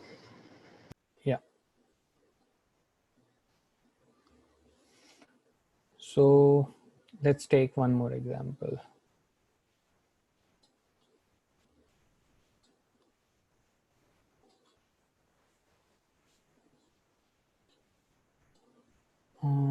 I think this should be enough, maybe. Yeah. So 1, 2, 3, 4, 5, 6. Okay. First of all, is it a DAG? Yes or no? Yes. Yes, right? Because this don't have all the edges are directed and it doesn't have any directed cycles. So if you see this, this is not directed cycle. If you see this, this is also not directed cycle. So this is a DAG. So every DAG has a topological sort. Now, can you give me one of those topological sort here?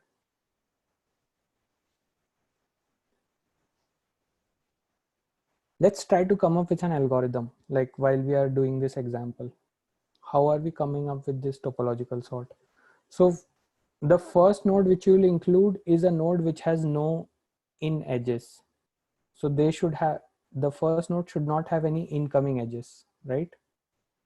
So incoming edges are the edges from the parents, right? So these are incoming edges. So the first node which we are talking about, it will have no incoming edges. And what is that node here? That is node number 1. Okay. So 1 can go first. Now, if 1 is done, I can remove edges from 1 and I say, okay, this dependency is gone because 1 is done. Now in the remaining graph, which is black colored, what edges, what nodes can I take? Which nodes have 0 incoming edges? So there are 2 nodes which have 0 incoming edges, that is 3 and 2, right? And I can take them in any order. So either I can take 2, 3 or 3, 2. Either of them is fine. Okay, and once I'm done with those 2 edges, so once those edges are gone, I'll remove corresponding edges. Now 1, 3 and 2, all those dependencies are done. What other nodes are remaining? 4, 5 and 6. And which of them have 0 incoming edges now? So 4 and 5 have 0 incoming edges now, right? So I can take any of those again. I can take 4, 5 or 5, 4, right? And once those are done, I can just remove their edges, their outgoing edges. So what is the remaining node which has 0 incoming edge? That is 6, right? So finally I'll take 6. So how many possible topological sorting sequences can you give here?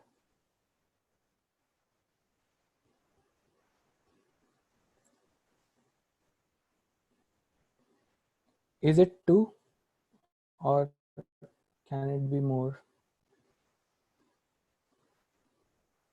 So this you can also club with this, right? And this you can club with this. So it will be 2 cross 2, that will be 4. So you can give 4 possible sequences. More than 4, what will be other possible sequences? Sir, cannot it be 1, 2, 4, 3, 5, 6? 1, 2, 4,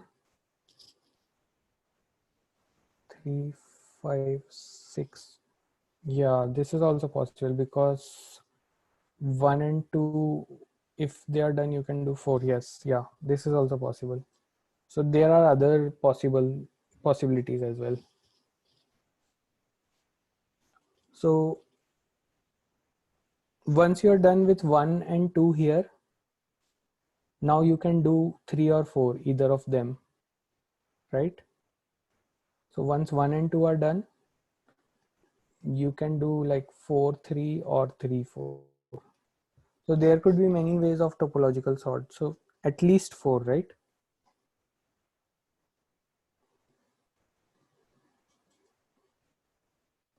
Is there any general formula for number of topological sort? I am not sure. I'll look and I'll let you know if there is any general closed form formula for that. Okay, so let's do one more example. And this time, like, some of you should speak up. Okay. So a random graph.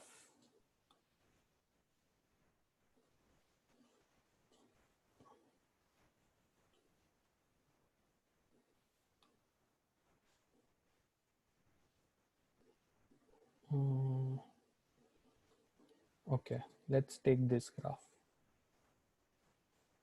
And let me number the nodes 1, 2, 3, 4, 5, 6. Okay, first question, what question do we ask? Is it a DAG? Yes, no, maybe. Yes.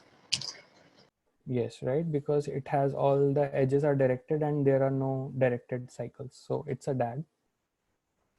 Now let's talk about topological sorting.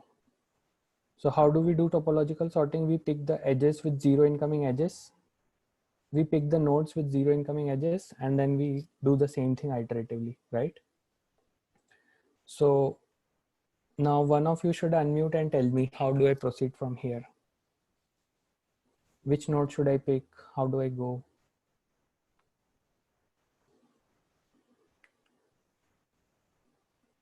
Anyone? Or should I assume that you did not understand? So, sir, we can just store up the dependencies Yeah. in some sort of data structure. So we can store dependency for one, there will be no dependency. For two, there will be no dependency. Okay, so these are the two nodes with Yeah. zero incoming edges. Yes, sir. So we will just print them out, and So I we can will. take any order, right? I can take 1, 2 Yes, sir. or 2, 1. Yes, sir. Right? Any order. Now what do I do? After I take these two, I remove the outgoing edges from these, right? Because these are done. Yes, sir. So I'll just, okay. What do I do now? Now So find a now node with, again yeah. we will check if for nodes with no dependencies. So there will be three. The node 3 will be selected, Okay, 3 is the and one with, its outgoing edges will be deleted. so I can put a 3 here and outgoing edges is deleted.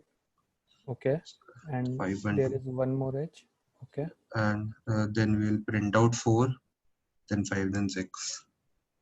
okay, now 4 has no incoming edges, so 4 will get removed. Its edges gone. And now we can select 5. Only one edge is remaining, so we will select 5 and then Okay. 6. So 5 is also gone. And finally we have 6, right? Yes, sir. Awesome. So this is the topological sort.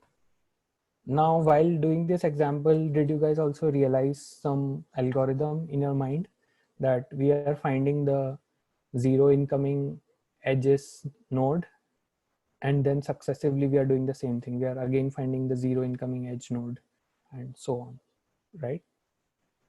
So that will be the algorithm for finding the topological sorting. Should we do one more example, or is it clear at this point of time?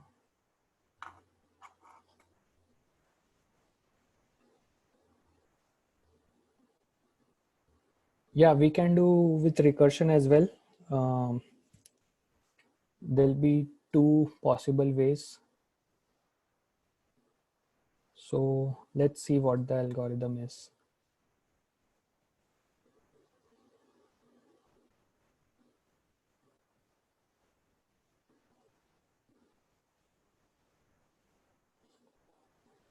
Okay, so share is gone. How do I stop share? And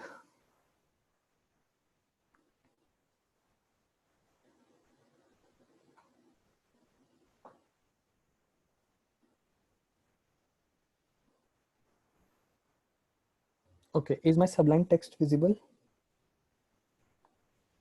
Yes, sir. Awesome.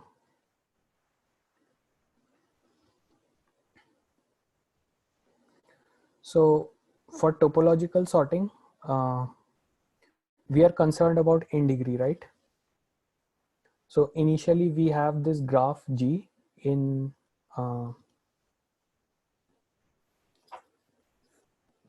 hello.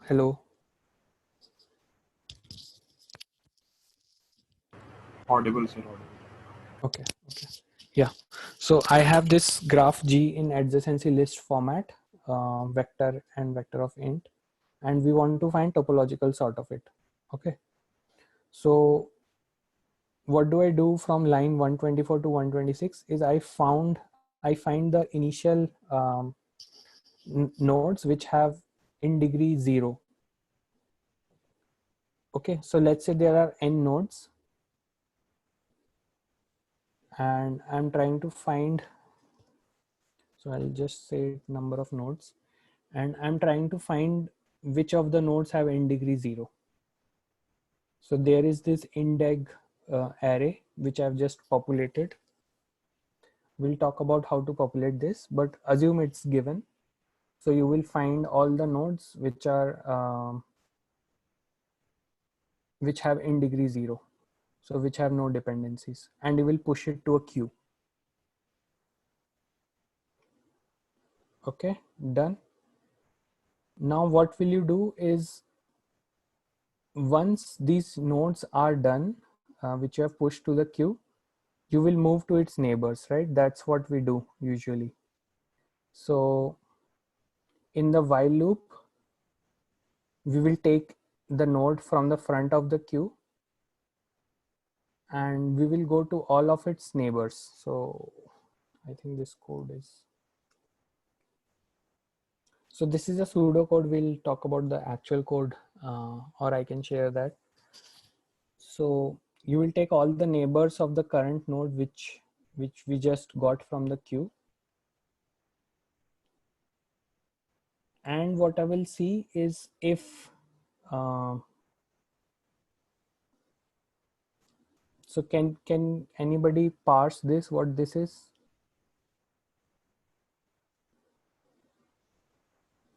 What am I doing here?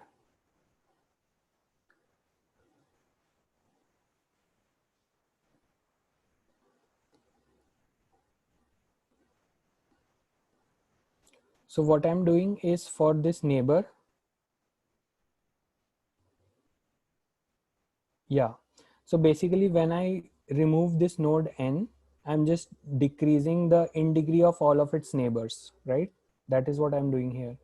And if in degree becomes 0, that means it becomes a free node. I push it again to the queue.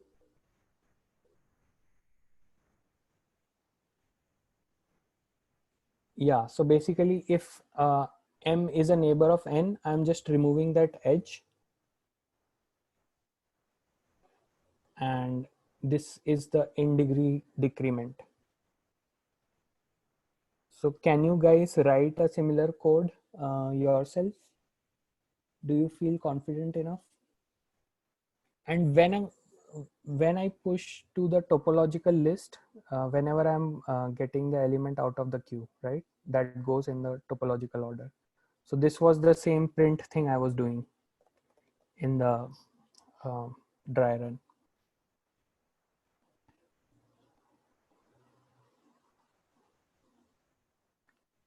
Instead of G, we can use indeg only. Yeah, you can use indeg also. Yeah, that is right. So this, you can, yeah, use your own logic instead of this.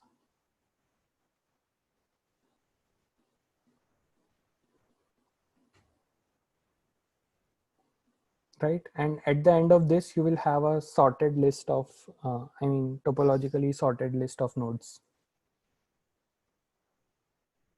And how, so the only thing remains here is how do you populate indeg? Now, can you tell me how to populate indeg array, in degree array? So if you have adjacency list, how would you populate in degree?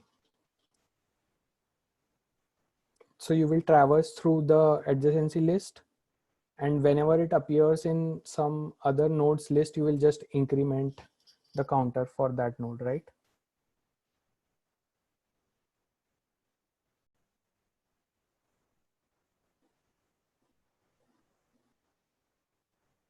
Is that clear? That we can populate the in degree array, and once we have the in degree array, we can use a queue kind of data structure to topologically to find a data to find a topologically sorted list using this algorithm.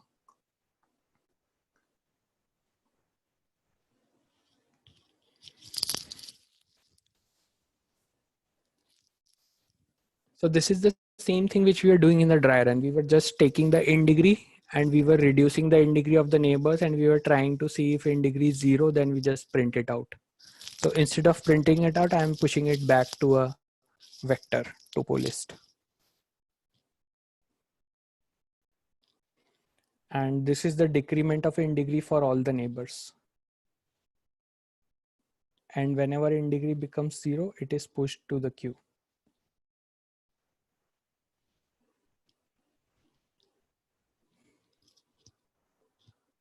Why am I pushing it to the queue? Why not directly to the topo list? I'm pushing it to the queue because I also need to process it further. I need to reduce the in degree of its neighbors. I can only push it to the topo list after I have reduced, after I have removed the in degree of its neighbors. So when in degree becomes 0, just push it to the queue. Once it is pushed to the queue, in the subsequent iterations, the edges from it will be removed, and then you can push it to the topo list. Does that make sense?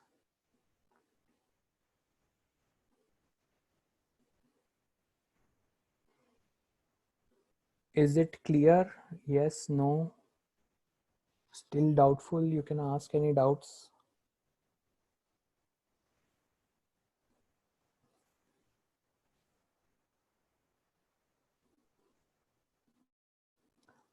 G is in matrix representation.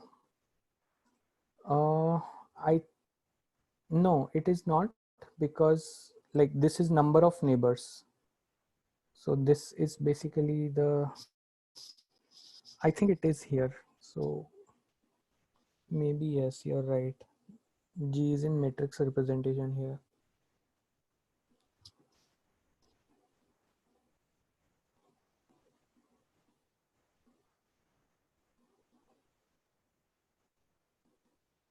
Yeah.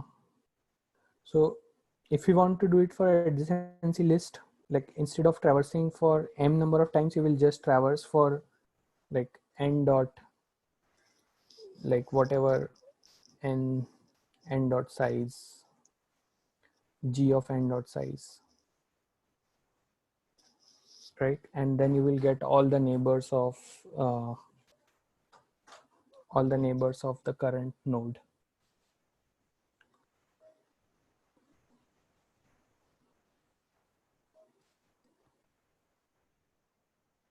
So you should try coding the topological sort. It's very simple. I'm just giving you a a pseudocode kind of thing here. There is one more implementation of topological sort using recursion, and you should try to think about it, how can we do using recursion. So this was using iterative steps. So this was a while loop. Now try to formulate it in terms of recursion and how can you do that. Okay, try that. Let's do a question on topological sorting.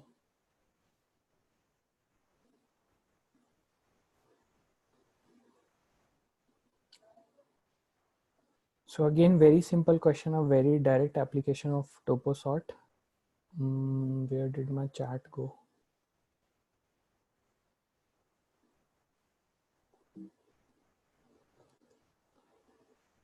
So the question is course schedule on LeetCode.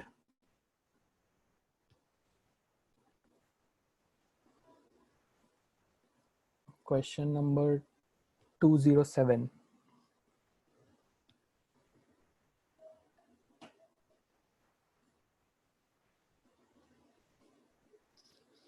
Now the question is very simple. It says that every course has some prerequisites. That means before taking a course, you have to take some other courses. You should be familiar with some other courses. Now the question is asking, is it possible for you to finish all courses? So basically the question is asking, if you have this dependency graph in courses, can you have a topological sort?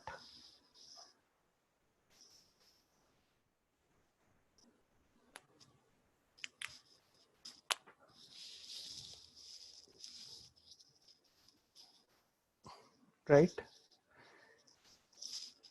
So if you can have a topological sort, then essentially you can finish all the courses. And now can you think of when would you have topological sort and when can you can't have the topological sort?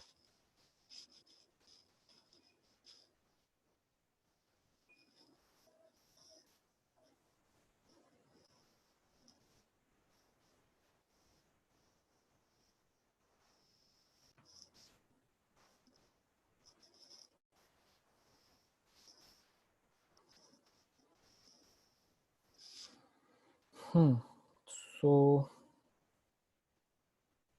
think about it, how to use topological sort in this case. I have my meeting in 10 minutes and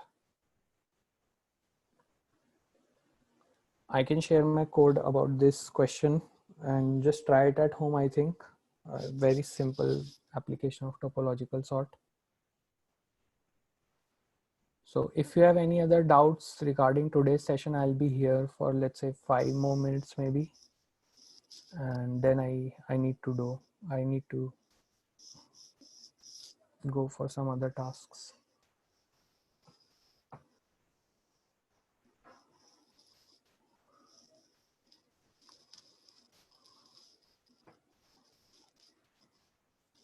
I think you guys also might be tired. It's, what time is it there? Time in India right now. Oh, it's about 11:50. Okay.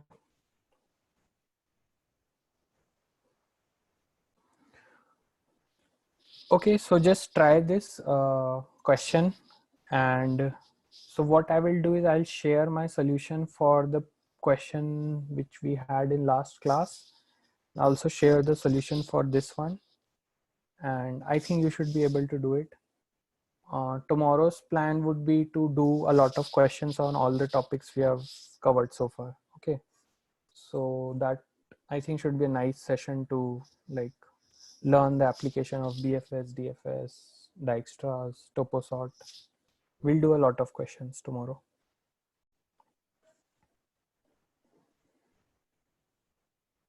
Okay, all good. So if you have no other doubts, I can end the meeting here. And good night to you all.